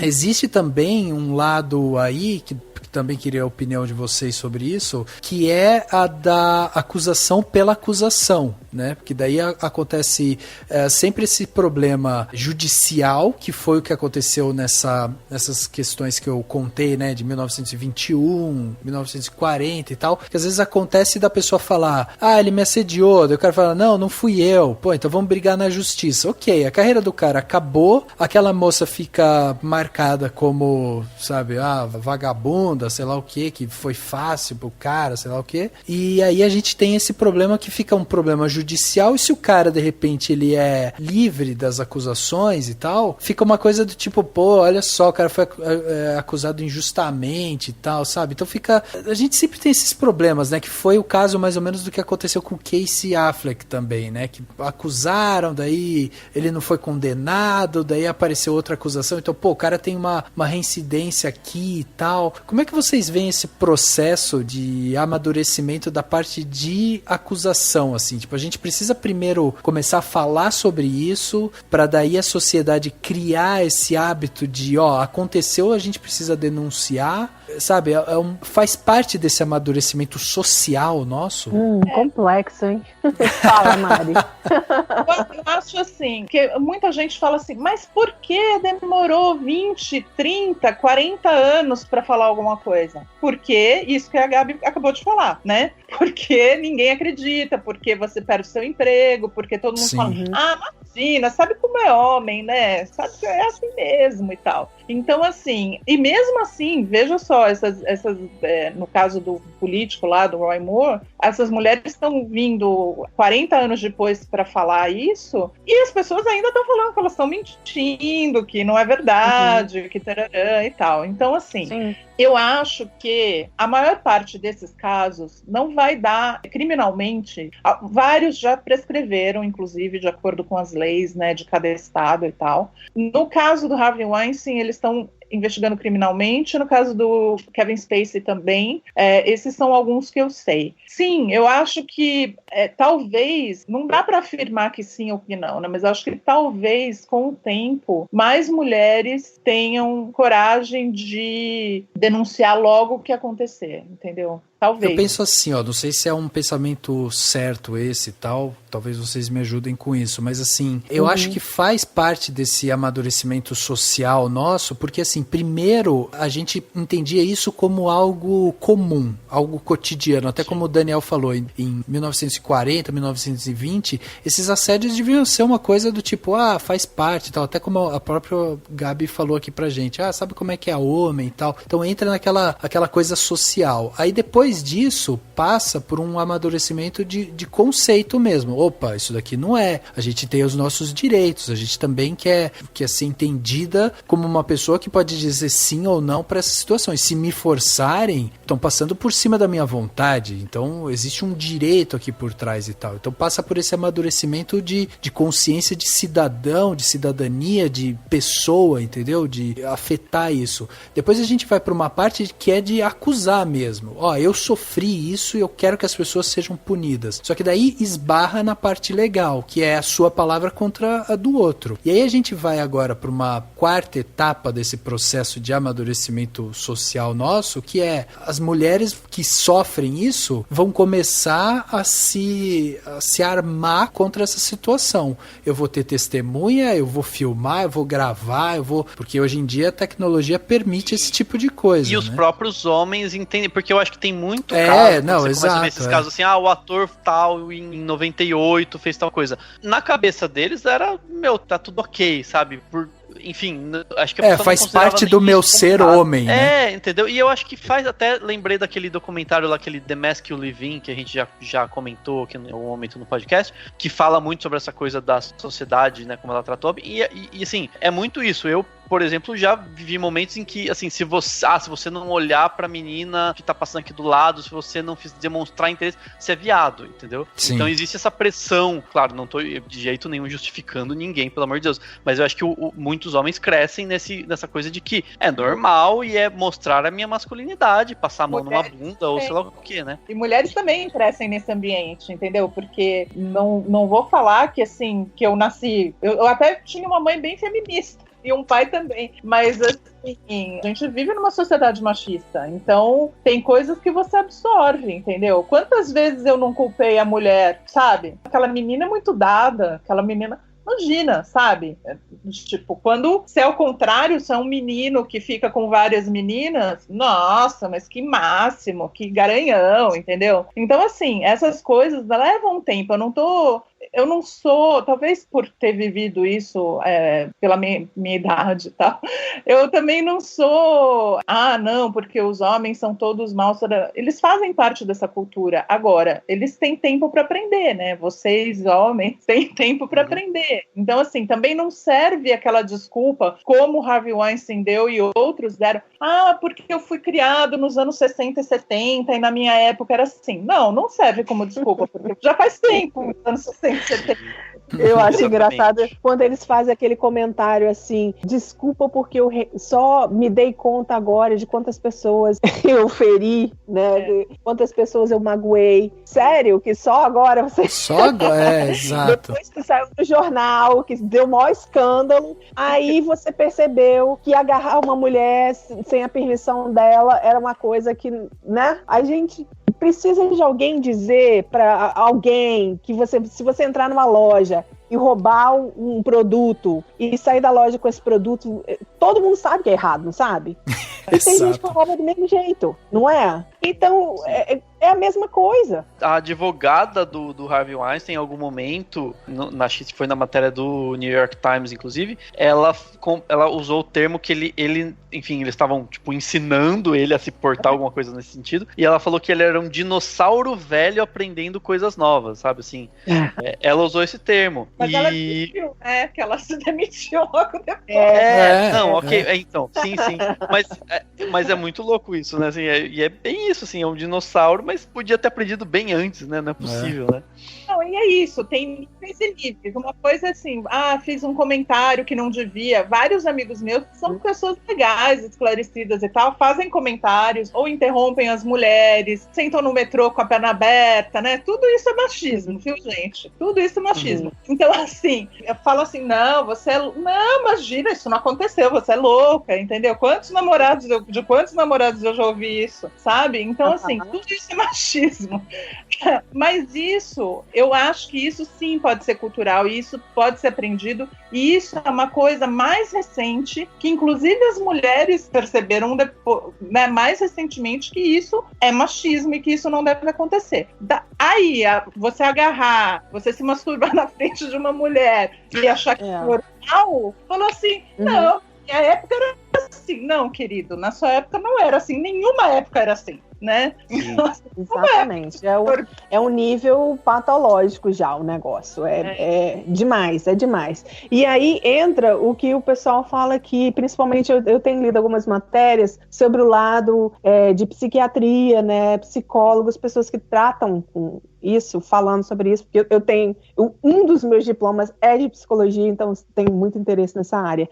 E aí eles falam que o negócio é power trip, né? Uma viagem de poder. Então você chega num patamar na sua carreira que você é tão poderoso que qualquer coisa que você falar, todo mundo faz, todo mundo te agrada, o tempo inteiro é aquela síndrome do rei, né? Que tá nu e não sabe.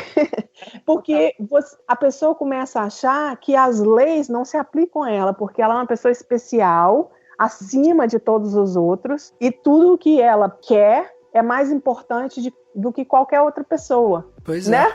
Aí esse é que é o negócio. Esse é que é o negócio. Porque a pessoa se acha mais tudo do que os outros. Os outros não são mais pessoas. E aí a gente entra num campo que já não é sex addict, não é simplesmente viciado em sexo. Não tem nada disso. É simplesmente o cara se acha o rei. O rei que tem poder sobre todo mundo. E aí o prazer dele é de dominação. De fazer, de submeter os outros ao que ele quer. Não é só porque a mulher é bonita. É porque ele quer fazer a mulher ajoelhar e fazer o que ele quer com ela. Exato. Não, e eu acho legal a gente só pensar, né, na questão social disso, né, Gabi, que é assim, a gente olha pra isso e às vezes acha que é uma coisa, uma realidade distante da gente, porque a gente fala de um produtor de Hollywood que fez vários filmes, ganhou Oscar, faturou milhões e não sei o que, o cara rico e tal. Fala, não, isso é a realidade dessas pessoas. Não é, porque a partir do momento em que você tá no seu dia a dia, que você faz algum comentário machista pra coleguinha do trabalho, pra coleguinha da escola, a partir do momento que você cutuca o amigo pra olhar a bunda da menina que tá passando, a partir do momento que você tem casos desses que a gente teve aqui em São Paulo, no ônibus, né, do cara lá se masturbando, não sei o quê. Esse tipo de abuso, esse tipo de assédio, ele tá no nosso cotidiano e, na verdade, quando a gente olha um caso como esse do Harvey, a gente só tá escalonando ele. É um cara que tem mais oportunidade do que outros, de repente, pra fazer esse tipo de coisa. Por quê? Porque ali ele tem o poder dele na mão.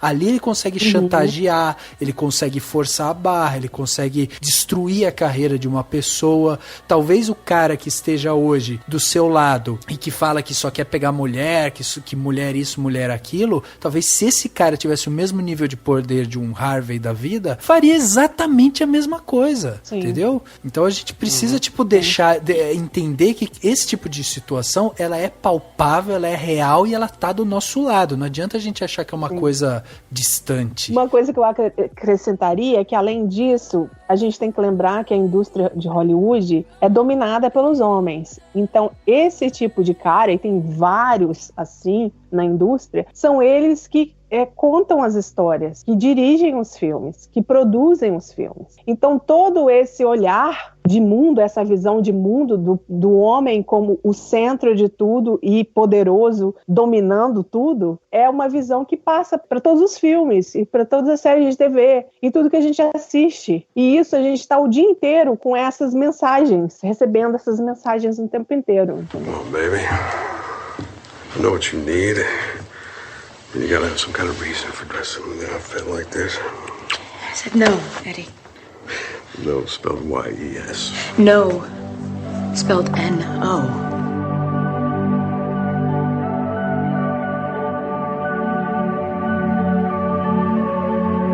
É interessante como quanto mais mulher em destaque, em posições de poder, mais ameniza esse problema, né? Eu tava pensando aqui no caso do Brett Ratner, né? Que foi acusado e tudo mais, e foi a Gal Gadot quem falou, se ele for produtor do próximo Mulher Maravilha, eu não faço. Quer dizer, tipo, a mulher mais poderosa da franquia, porque, né, quem que vai querer trocar de atriz nessa altura do campeonato? Então, ela que tinha esse poder, né, obviamente, num papel de destaque, num papel de protagonista, com o poder que ela já conseguiu, né, que o filme da Mulher Maravilha, acho que foi um marco em vários aspectos, foi lá e falou, não vou fazer o filme se ele tiver. Aí ele já foi desligado da produção e já não tá mais na produção do filme da Mulher Maravilha. Então, se isso começa a acontecer, se quanto mais mulher produzindo, dirigindo, atuando e etc, né, em posições de destaque, mais isso pode acontecer, né, de falar assim, não, você tá fora, e até denunciar, vão ficar sabendo mais de casos, denunciar mais e tudo mais. E digo até mais, né, eu digo até mais, né, Dani, cabe também aos homens, aos atores, também falarem que eu não trabalho mais com esse diretor, não trabalho mais com esse produtor, porque se ainda a gente não tem o espaço que as mulheres precisam ter dentro do cinema, então os homens que ali estão, que façam jus a essa dignidade que os resta e falem, eu aqui não trabalho mais. Pra esse tipo de cara eu não trabalho mais. Exatamente, isso que eu ia falar, porque em filmes, por exemplo, somente 4% dos filmes são dirigidos por mulheres. Sim. 96% são homens. Dos papéis femininos de protagonistas de destaque, tipo, 30% são de mulheres. O resto é tudo homem. E geralmente os homens têm muito mais falas nos filmes do que papéis femininos, entendeu? Então, se você olhar, por exemplo, o Mulher Maravilha foi considerado um filme super feminista e tudo mais, e tem, lógico, tem muitas coisas realmente muito positivas a respeito, mas se você olhar, o homem, o namorado dela, fala mais que ela o filme inteiro. Faz sentido. Então tem esse tipo de coisa. E tem vários estudos, e eu acho muito legal aqui nos Estados Unidos, que fazem muitos estudos esses de gênero, né? De contar mesmo as falas, de ver, contar quantos minutos de tela tem cada um, né? Todas as estatísticas de quantas mulheres. Então, realmente é muito baixo. Acho que um dado positivo que saiu, que eu tava vendo, deixa eu ver se eu consigo achar aqui, o sindicato dos diretores, né, o DGA, Directors Guild of America, lançou um estudo agora recente falando sobre os diretores de como é que chama? First Time Directors de séries de TV. E houve um crescimento do ano passado para cá, dos episódios novos, de serem contratados mais mulheres e mais pessoas de, como chama? Diversidade, né? Pessoas de cor, como eles falam. Não brancas. Isso, pessoas não brancas. Então eu acho que esse é um dado positivo, mas ainda se você for ver aqui, das pessoas que estão dirigindo um episódio de série de TV pela primeira vez, eles podem ter dirigido um longa, por exemplo, mas é a primeira vez que eles estão dirigindo TV, foram 32% das novas contratações, contra 24% na temporada anterior. Agora, dessas mulheres, só 8% eram mulheres de cor. Eu me enquadro nisso, tá, gente? Sim, sim. Aqui eu sou latina, então eu tenho uns amigos que olham pra mim, olham minhas fotos no Facebook e falam assim: Gabriela, eu não consigo imaginar como é que você não é branca. Mas aqui nos Estados Unidos eu não sou.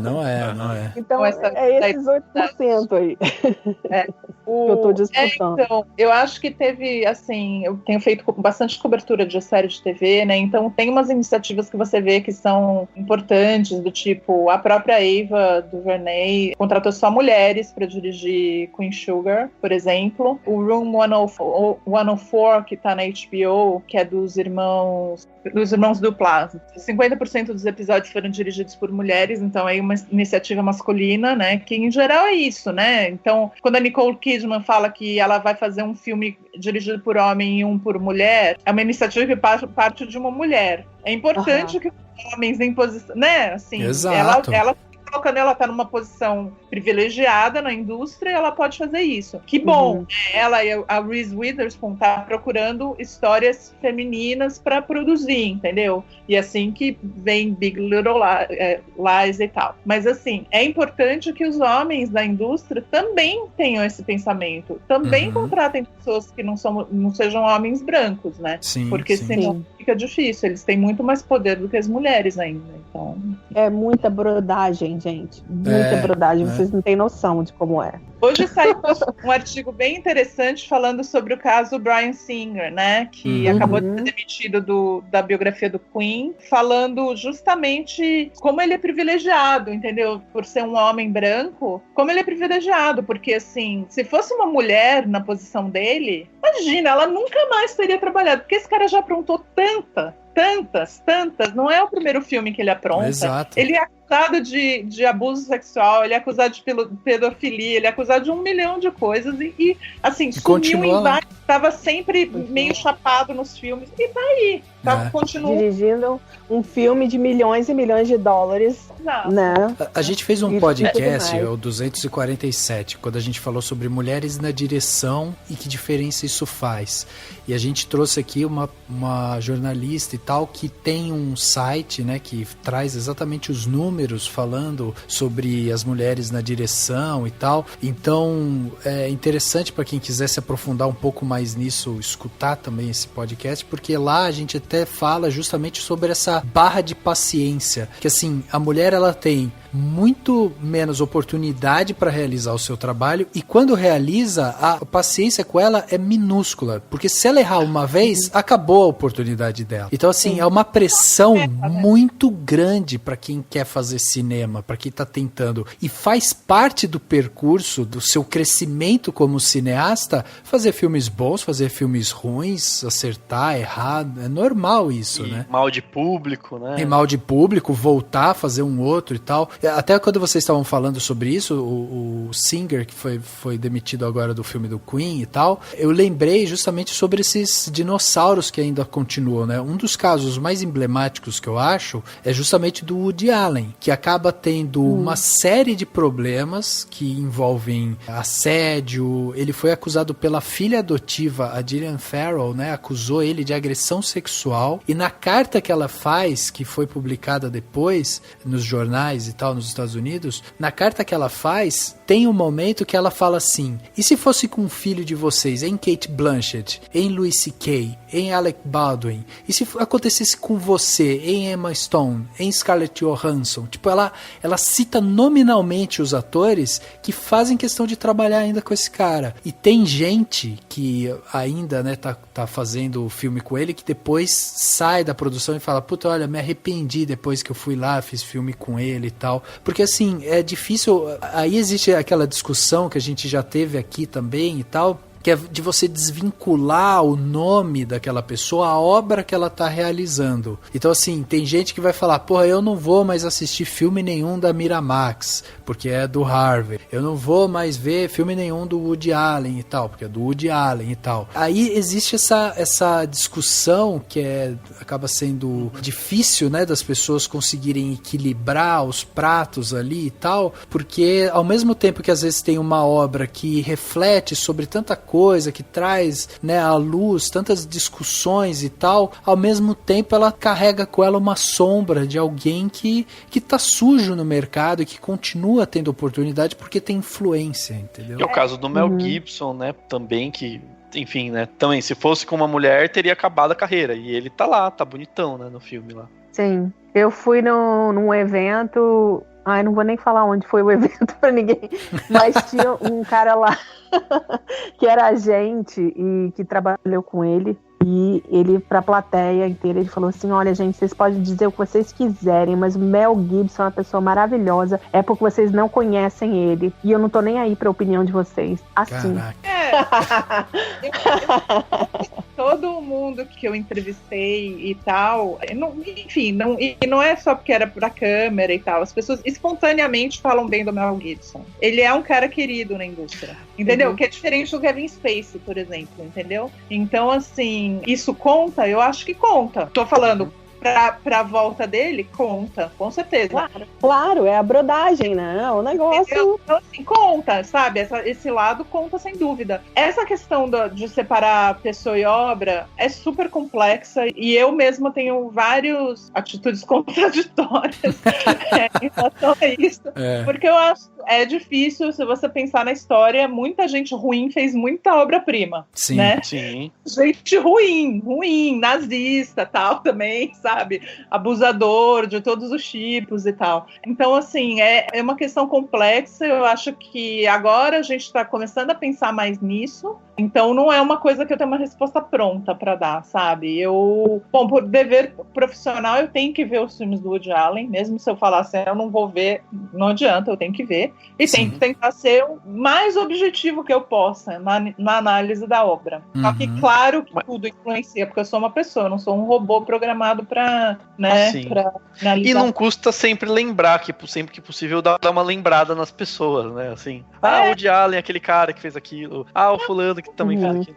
É um pouco mais complicado, porque no caso dos artistas, muitas vezes a obra reflete. Então, assim, quantas vezes o Woody Allen fez filmes em que a diferença de idade era de, sei lá, 40 anos? Sim. Isso. Eu ia falar isso agora, Entendeu? Então, assim, é o caso nesse novo filme dele, parece que é um caso, o próximo também parece que é um caso, talvez não seja menor, que é até uma questão que eu estava conversando outro dia com o Salem, talvez não seja menor de idade, então eu não sei, mas mesmo que não seja menor de idade, por que uma menina de 18 com um homem de 50 anos? né? Exato. Sabe, assim, então, outro caso recente que é super problemático e que eu não tive coragem ainda de rever, mas eu quero rever só pra repensar, porque assim, eu acho o cara brilhante, é o Louis C.K. Achava o cara brilhante. Quando eu fiquei sabendo dos casos, eu comecei a pensar na obra dele e falei, porque a obra dele fala do que ele fazia, inclusive, o tempo todo. Então, Sim. eu comecei a pensar e falar, à luz desses fatos, talvez não seja assim, porque muda, né? Assim, eu achava Louis brilhante. Agora eu fico pensando, talvez não seja tanto assim, mas eu não tive coragem ainda de voltar e assistir, entendeu? Exatamente isso. Não dá para você desvincular o artista da obra, porque quem você é porque, tipo, um filme ou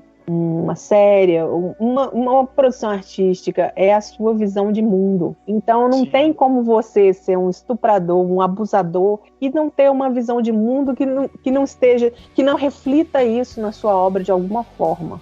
Na forma de você apresentar os personagens, nos personagens que você coloca um com o outro, como a Mari falou, sabe? Uma novinha com um cara bem velho. E tudo isso forma uma cultura, um olhar de mundo, uma maneira de pensar e de reagir às coisas e de normalizar coisas que não deveriam ser normais pra gente. Come on, baby. I know what you need. You gotta have some kind of reason for dressing in an outfit like this. I said no, Eddie.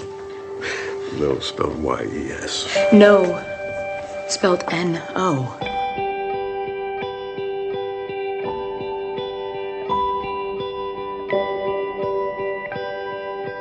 Enquanto a atores, eu vi um argumento recentemente que eu achei interessante, eu nunca tinha parado pra pensar. Falaram, no caso de um ator, né? Então aquele ator foi acusado, ele, enfim, você descobriu que ele é horroroso e tal. Mas o filme, ele foi feito por tantas outras pessoas, né? E de repente aí eles falam da coisa de boicotar ou não. Daí falaram, como que você boicota um filme que foi feito por tanta gente por causa de um ator? Mas ao mesmo tempo, não custa lembrar ou apoio quem escolha fazer algum tipo de boicote, etc, né? Não sei, eu acho interessante pensar nisso também, né?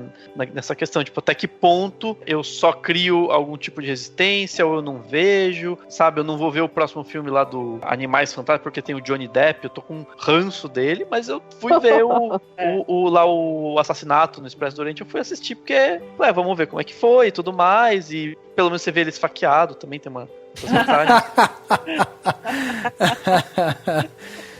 Faz o seguinte, assiste quando sair na Netflix. Aí não dá dinheiro pra bilheteria dele.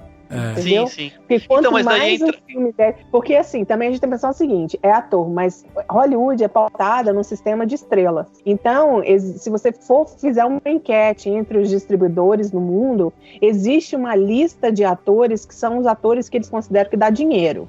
Então, para você conseguir milhões e milhões para um filme, é com um ator X. Ele é um desses atores X. Que o filme dele fatura milhões e milhões. Então, ele vai continuar trabalhando numa boa. Ele pode fazer o que ele quiser da vida dele. Pode assaltar um banco, pode matar uma pessoa e vai continuar fazendo os filmes, se for assim. Se a gente for desconsiderar a vida dele pessoal completamente, entende? Entendi. Tem que ter um balanço. Eu não tô pregando boicote a nada, mas que a gente tenha uma visão crítica das coisas. Claro, eu acho que isso é mais importante. Concordo plenamente, concordo. Mas sim, no caso do ator, eu concordo que o ator é uma peça, né? Na engrenagem. Mas ele é uma peça importante, como a Gabi estava falando, ele é a cara do filme. Eu não acho que existam mais tantos astros e estrelas no sentido de que fazem bilheteria, mas eles são importantes na hora de conseguir dinheiro para fazer o filme, sem dúvida nenhuma. Não, e faz parte muito desse amadurecimento, né? Como a gente estava falando aqui. Eu acho que tanto as vítimas estão amadurecendo, entendendo melhor o que é o assédio, como que eu me porto com isso, com quem que eu falo, onde que eu publico, quem que eu chamo. Ao mesmo tempo, a gente está percebendo também que muitos homens vão ter que amadurecer isso também, porque aqueles que às vezes acham que não é assédio, é sim assédio, então precisa saber, né, o limite disso também. É óbvio que a gente gostaria que existisse um bom senso em todo mundo, mas infelizmente as coisas não são assim, né? A gente não vive numa sociedade equilibrada, a gente tem sempre altos e baixos, a gente tem sempre extremos e tal. Então, faz parte desse amadurecimento a gente também questionar a obra, questionar o ator, questionar o diretor, o produtor e tal. E aí, quando a gente vai sentar na cadeira do cinema para ver aquela obra, a gente saber que a gente está enxergando alguma coisa ali na nossa frente que diz muito mais do que simplesmente imagens na tela, né? Eu acho que até isso é uma coisa que você que viveu ali no cerne do cinema ali, né, Gabi, que estudou na indústria americana e tal, eu acredito que eles devem falar muito isso também, né, sobre como você conseguir se representar na obra que você tá fazendo, não tem isso? Tem bastante, mas esse assunto é bem complexo, aliás, poderia dar um outro podcast. Já vai ter, já agenda na sua agenda aí que você vai voltar aqui para falar disso. A sardinha pra minha brasa já. E uma das coisas que aconteceu muito aqui comigo, quando eu vim pra cá, eu gosto de cinema americano, principalmente dos anos 40, 50, bem os clássicos e tudo mais. E aí, quando eu comecei a fazer os meus curtas aqui, eu quis eu era meio inspirada por esse estilo. Então eu quis fazer curtas que fossem universais, que tivessem atores brancos, que a história pudesse passar aqui nos Estados Unidos sem nada da cultura brasileira. Simplesmente, eu queria ser uma americana. Assim como tantos outros brasileiros que vêm para cá acham que podem se integrar plenamente à cultura e ser considerado um americano. E aí, apesar de ter os prêmios que eu recebi pelos curtas e tal, e ter competido com americanos e ganhado dos americanos, mas sempre as pessoas conversavam comigo assim e perguntavam: mas o seu filme é falado em inglês? Eles esperavam que o meu filme fosse falado em português, que eu tivesse atores brasileiros, que os meus atores fossem de cor, que fossem histórias, sei lá, de atravessar a fronteira, de ser faxineira, alguma coisa assim, entendeu? Porque esse é o estereótipo que se tem do que é diversidade. Saiu um outro estudo aí, eu nem lembro quem publicou, mas recentemente, de que acho que 60% dos personagens latinos na televisão são traficantes na TV. Sim. Então essa é a ideia que se tem do que é ser latino. E aí, como eu sou latina, as pessoas me colocam nesse lugar que eu tenho que representar isso e de alguma forma subverter isso. Mas o meu espacinho é aquele lá, 8% para eu ser latina. E os outros 92% são os brancos americanos. E eles têm o direito de ser universais, de falar sobre o que eles quiserem. Tá? Então, isso resumidamente...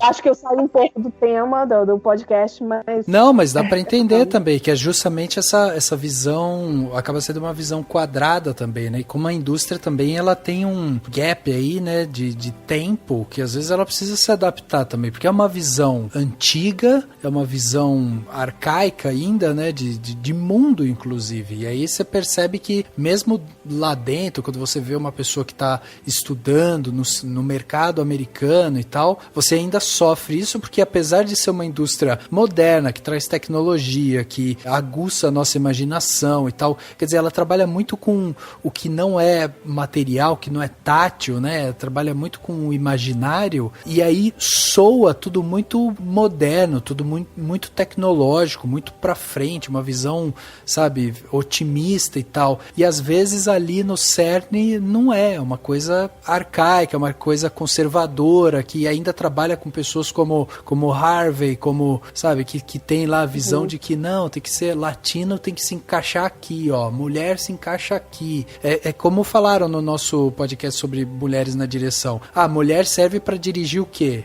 Romance, aí comédia, né? Tipo, imagina uma mulher fazendo filme de ação, de terror, tá maluco. E é engraçado também que a maioria das comédias românticas são dirigidas por homens.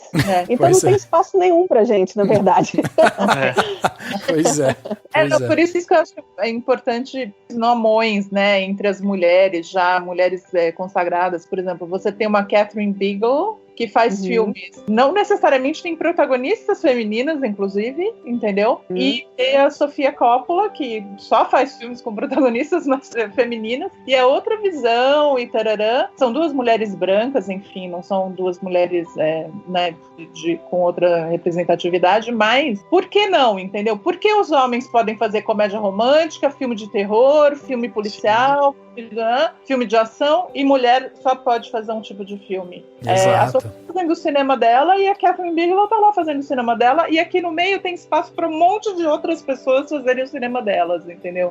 Seja o que for, né? Seja o que for. Mas uma coisa, nenhuma delas vai ficar focando na bunda de nenhuma atriz durante a filmagem. Exatamente. Com certeza. Exatamente. Com certeza. Eu não sei se você algum dia vai ver um prostíbulo num filme meu, mas tudo bem. Só se for pra falar da exploração sexual. Pois é. Exatamente. É Gabi. Bom, a gente bateu esse papo aqui, né, sobre as questões que estão envolvendo hoje Hollywood, toda essa discussão ao redor, principalmente do Harvey, que envolve, né, todo o assédio e tal. É importante a gente frisar que agora, atualmente, acho que a Mari até pode me atualizar, mas o que a gente soube é que ele foi demitido do seu estúdio cinematográfico, né, a Weinstein Company. A mulher dele parece que anunciou também que está se separando dele. Tiraram a cadeira dele do Oscar, vão tirar também do BAFTA, né? Alguma coisa assim. Foi expulso do Producers Guild, foi expulso do Directors Guild.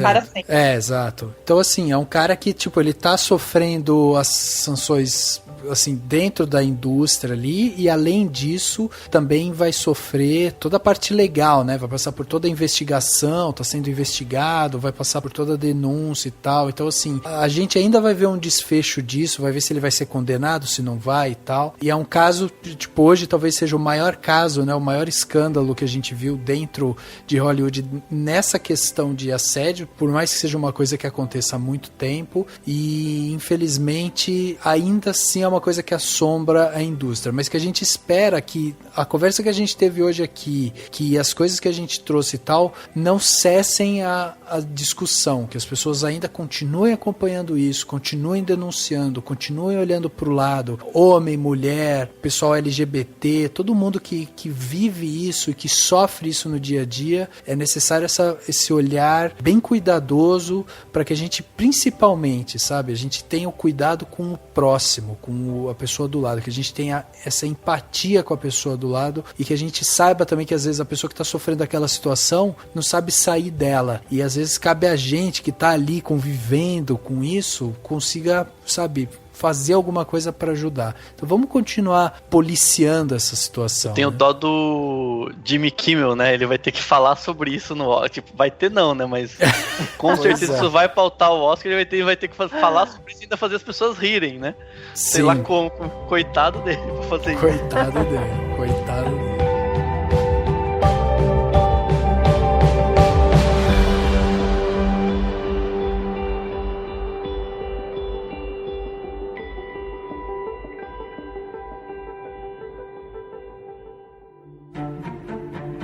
Dicas para a sua semana? No Plano Detalhe.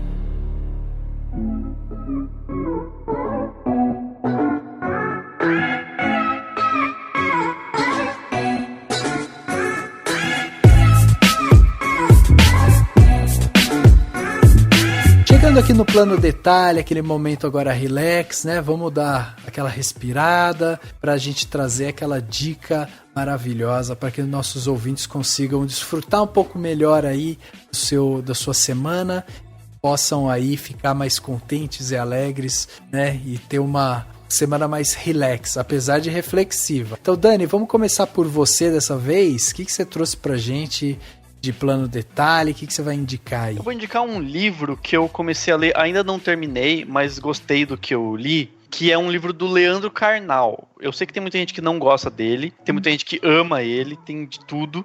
Eu particularmente entendo perfeitamente que ele não é nenhuma maravilha, né? Meu Deus, o maior... Não é maior nada. Eu entendo o papel dele, né? Ele é um filósofo... Às vezes é bom que tenha pelo menos alguns filósofos que despontem na TV, que falem um pouco mais, que ajudem a... Que, enfim, levem isso para algumas mensagens importantes para um grande público. E é um livro que tem bem esse papel, né? Chama Todos contra Todos. O Ódio Nosso de Cada Dia, né? Mas é basicamente conhecido como Todos contra Todos. Basicamente um grande artigo, é um livro de 140 páginas, super fácil de ler, e é bem didático, então ele explica, ele retoma coisas de grandes clássicos, tipo Casagrande Senzala, a questão do Brasil, enfim, aquelas análises do brasileiro do Sérgio Buarque de Holanda, né, que ele fez.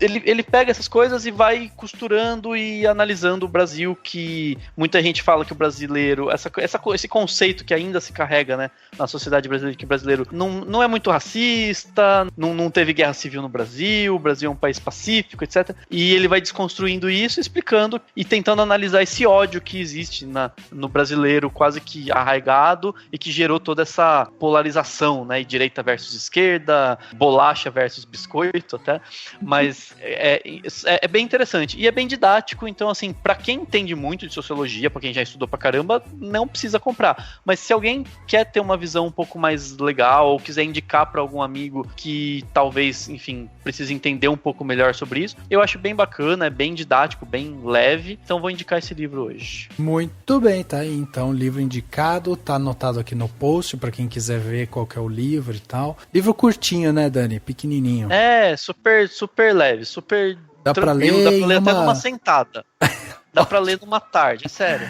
Numa Legal. sentada, você senta, lê e termina. Entendeu? Eu que não faço isso porque eu tô cheio de coisa pra fazer, então eu tô fazendo aos pouquinhos. Então tá bom. Mari, e você? O que você trouxe pra gente de Plano Detalhe hoje? Esse programa vai no ar na sexta-feira, então nessa linda sexta-feira. Bom, eu vou indicar outra série, que eu tô numa fase de séries agora. Eu acho que a série tá passando no Brasil, na Amazon. Eu te confesso que eu não chequei, mas eu acredito que sim, que é uma série original da Amazon, chama The Marvelous Mrs. Maisel. É uma série da Amy Sherman Palladino, que é a mesma autora do Gilmore Girls. Uhum. Essa série se passa nos anos 50, e é uma mulher que é a Mrs. Maisel do título, é uma mulher bem jovem, que é casada, tem 2 filhos, vive num apartamento bem confortável em Nova York, e um dia o marido decide separar, porque tá tendo um caso com a secretária. Como não, né? Como não? É absurda e tal. E aí, ela sai à noite e tal, vai parar num clube de comédia em Nova York, sobe no palco, depois de ter tomado já umas bebidinhas, porque é uma mulher dos anos 50, afinal, a gente tá falando, né? Uhum. E ela começa a fazer um stand-up, sem nunca ter feito aquilo. Ela ajudava o marido a escrever umas coisas, porque ele queria ser um stand-up. Ela que escrevia as coisas dele, entendeu? Entendi. E ela improvisa e tal. E a série é isso, assim, é ela encontrando a identidade dela agora como mulher separada, de novo lembrando que nos anos 50 isso não era uma coisa corriqueira, né? E se descobrindo na comédia e procurando emprego e falando de coisas de maternidade, de que talvez não seja bem aquilo que ela queria e tal, e que ela estava seguindo um script que foi dado a ela. Então a série é um pouco sobre isso, com aqueles diálogos rápidos e tal, tipo Gilmore Girls. Enfim, eu indico essa. Pô, sensacional. Também vou deixar o link aqui no post. E a Gabi, o que você trouxe pra gente de Plano Detalhe? Ai, primeiro eu quero fazer uma reclamação que vocês não me avisaram que eu tinha que preparar nada. E enquanto os outros estão falando, eu tô aqui tentando pensar alguma coisa. A gente também pensa na hora, Gabi. Eu também, na hora, eu falei, meu Deus, qual vai ser o plano você detalhe? pensou totalmente na hora, deu pra ver, viu? Eu tenho um livro que eu estou lendo há 4 sempre anos. assim, é o livro que eu tô lendo. Sabe? Não entendo nada. Eu sou tão intelectual, leio tanto, sabe? Bom, eu leio um pouco também, mas a Mariana me deu uma ideia ótima, porque tem várias. Eu assisto muita série mesmo. Inclusive essa que ela falou, eu vi, acho que o piloto, não sei se foi só o piloto ou saiu a primeira season. É a segunda season que tá agora, Mariana? Não, ou é a primeira? A Amazon faz aquele esquema de lançar o piloto, as pessoas votam e aí, né? Então agora eles colocaram no ar faz uns 4 dias só, Gabi. Dá tempo de ver. Ótimo. É a que eu vou começar a assistir hoje, porque eu também gostei do piloto. Mas a que eu gostaria realmente de indicar para as pessoas, porque assim, a gente fala tanto, mas mulher, diretora, não sei o que, tem que apoiar, mas a gente tem que dar também as dicas, né, de onde achar. Então tem uma série chamada Top of the Lake, eu não sei no Brasil, vocês sabem se tem um nome diferente? Não é Top of the Lake mesmo. É Top of the Lake, tá. Tá na segunda temporada agora. E a diretora é a Jane Campion. Ela foi indicada ao Oscar pelo... Ela é a única mulher que ganhou a Palma de Ouro. Ah, que legal. Pelo Piano, né? E essa série é uma série policial, porque eu adoro séries policiais, thriller, mistério, tipo, quem foi que matou, sabe? Onde está o assassino? Essas coisas assim, de desvendar o mistério, eu adoro. Então é uma série assim, e tem a mulher é uma policial e ela vai investigar um crime contra uma menina. As paisagens são lindas e maravilhosas, tudo. Mas eu comecei a assistir simplesmente porque eu tenho Netflix, eu tenho Hulu, eu tenho Amazon, e aí eu fico assistindo as coisas. E quando eu cheguei na metade, assim, tipo, do segundo episódio, é que eu fui me tocar, assim, essa história, um homem não pode ter escrito essa história. Porque o jeito que as personagens femininas falavam era tão preciso como a gente se sente, como a gente reage às coisas. Porque, assim, muito homem tem mania de escrever a gente como retardada, né? Sim. Então... E as mulheres eram interessantes, eram fortes e ao mesmo tempo frágeis, vulneráveis e, sabe, passavam por muitos problemas. Tem problema de abuso sexual, tem problema de pedofilia, tem várias coisas na história. Mas é uma história, é um crime, assim, legal. Homem também, se assistir, vai achar legal. Não é historinha de menininha, não. Sim. Amei. A segunda temporada é fantástica, é com a mesma policial, numa outra história. E aí o lance que eu achei interessante foi a relação de uma menina jovem com um cara mais velho e como ele manipula ela. Que ela tem 18 anos e ele tem 40 e poucos anos e eles têm esse relacionamento e ele é gigolô. Mas ela não é prostituta. Só que ele vai fazendo a cabeça dela para que ela se torne toda para você ter ideia de como é a manipulação, como que você vai cevando a garota e tal, conversando e fazendo chantagem emocional. Tal. E é muito interessante. Fora toda a outra parte, né? Tem ação também, tem correria, tem tiro, tem todas essas coisas.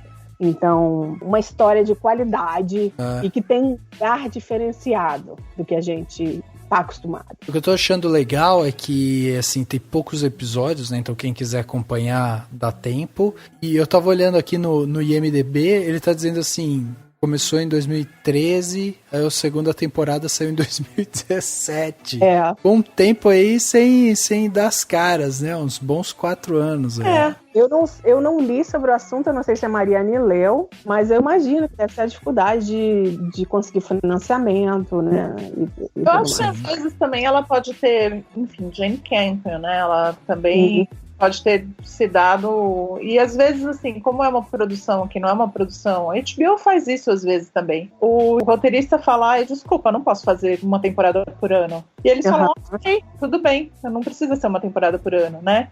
Então, assim, às vezes tem isso. E também tem o fato que a atriz principal, que é a Elizabeth Moss, também foi fazer Handmaid's Tale, né? Sim, é verdade. Tem isso também. Então, a policial é Elizabeth Moss, que fez o Mad Men e depois explodiu mais ainda com Handmaid's Tale. Incrível, sensacional, adorei a dica, eu vou correr atrás dessas duas séries. Bom, pra finalizar aqui o plano de detalhe, eu tenho um que é pra você relaxar, porque eu provavelmente já dei esse plano de detalhe antes, mas vou dar de novo, que é um canal no YouTube de culinária. Eu sou um cara que adoro Jamie Oliver, adoro receitas, assim, e o que eu mais gosto é justamente da praticidade, sabe? Eu acho que é muito fácil a pessoa falar, você fazer uma receita, basta você ter um salmão defumado, um queijo brie, não sei o que, pô, daí qualquer receita fica boa, entendeu?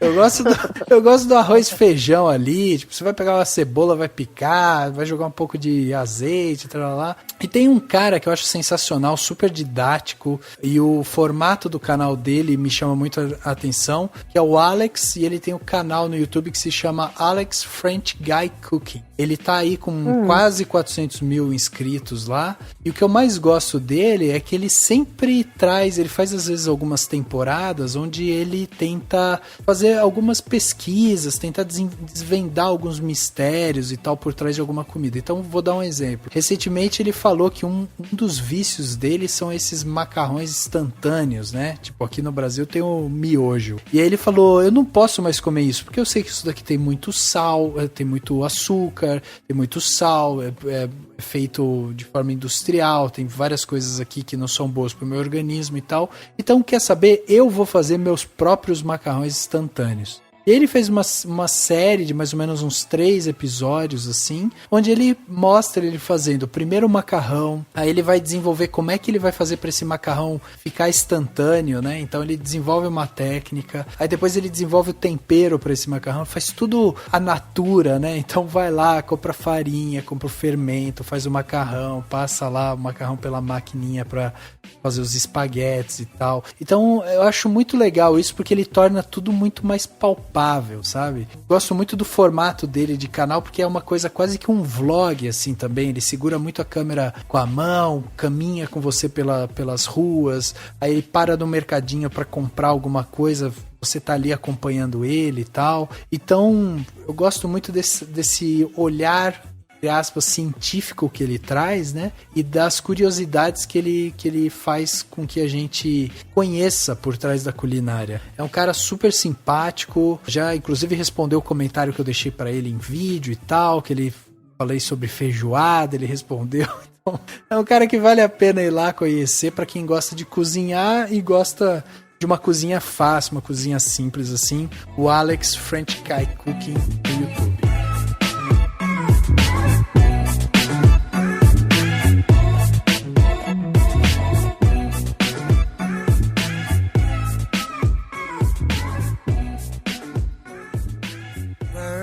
Flying high, you know how I feel.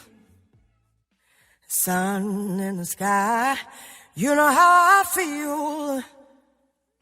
Breeze drifting all by, you know how I feel. It's a new dawn, it's a new day. It's a new life for me, yeah. It's a new dawn, it's a new day. It's a new life for me. Woo, woo, woo. And I'm feeling good.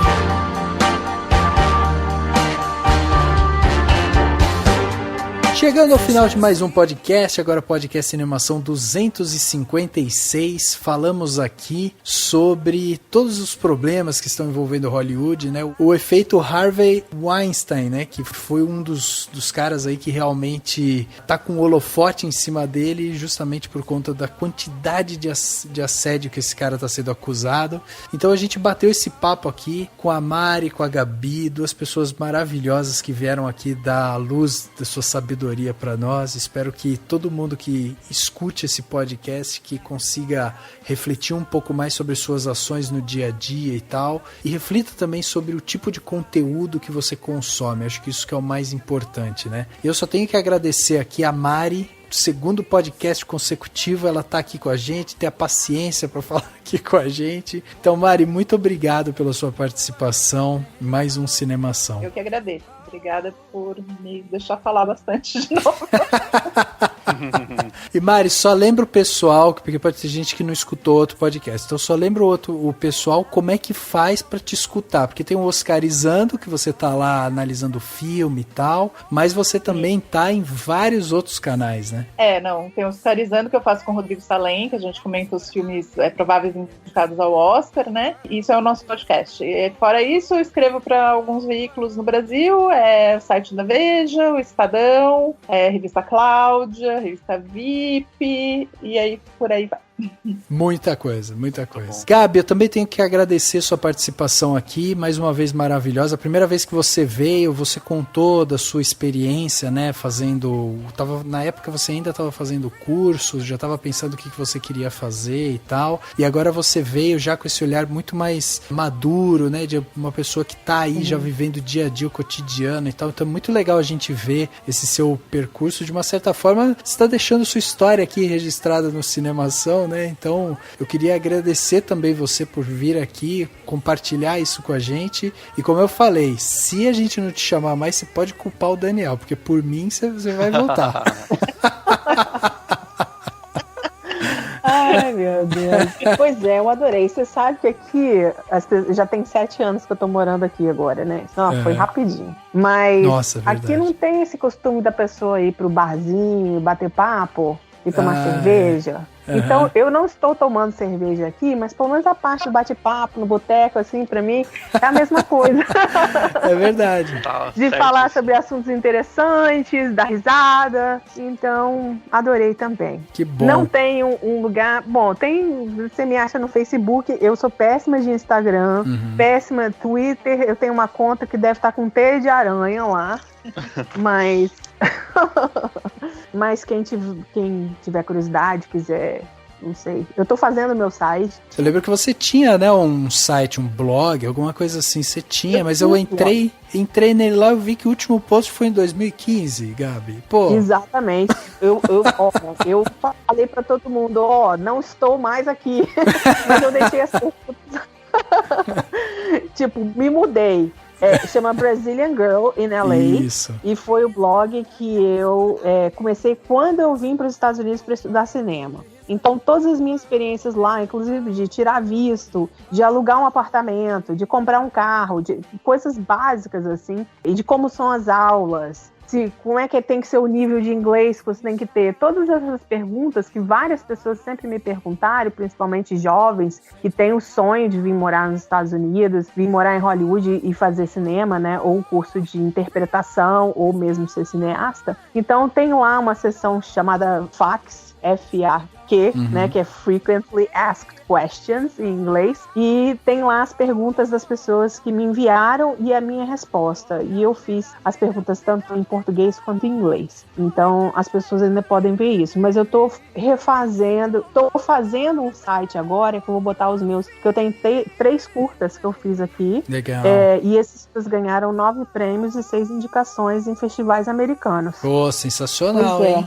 E aí agora eu tô querendo disponibilizar esses curtas, porque eu já encerrei a carreira de festivais dele há um tempo e quero botar eles abertos, né, ao público para poder assistir. E aí eu vou fazer o site bonitinho e tal para botar essas coisas. E eu falo com vocês quando estiver pronto, aviso. Pô, com certeza. Até tem aqui um post que a Gabi fez em 2013 falando sobre justamente gênero, né, em filmes. Aí tem aqui as 5 mulheres mais influentes nos filmes. Aí tem Catherine Bigelow, Ava DuVernay e tal. Meu, post de 2013. Ó, tá vendo? A gente só traz gente gabaritada aqui, não tem jeito. Ai, pois é. E agora, repaginada. Totalmente. Legal. Que legal. Muito bom, gente. Brigadão, Mari, brigadão, Gabi. Fiquei muito feliz de ter que vocês toparam gravar esse podcast. E muito feliz também de poder falar mal do cara que tirou o Oscar da Fernanda Montenegro. Então vou botar mais essa na conta dele. Pra todos que estão ouvindo o podcast, até semana que vem. O podcast Cinemação 256 fica por aqui e a gente se vê no próximo.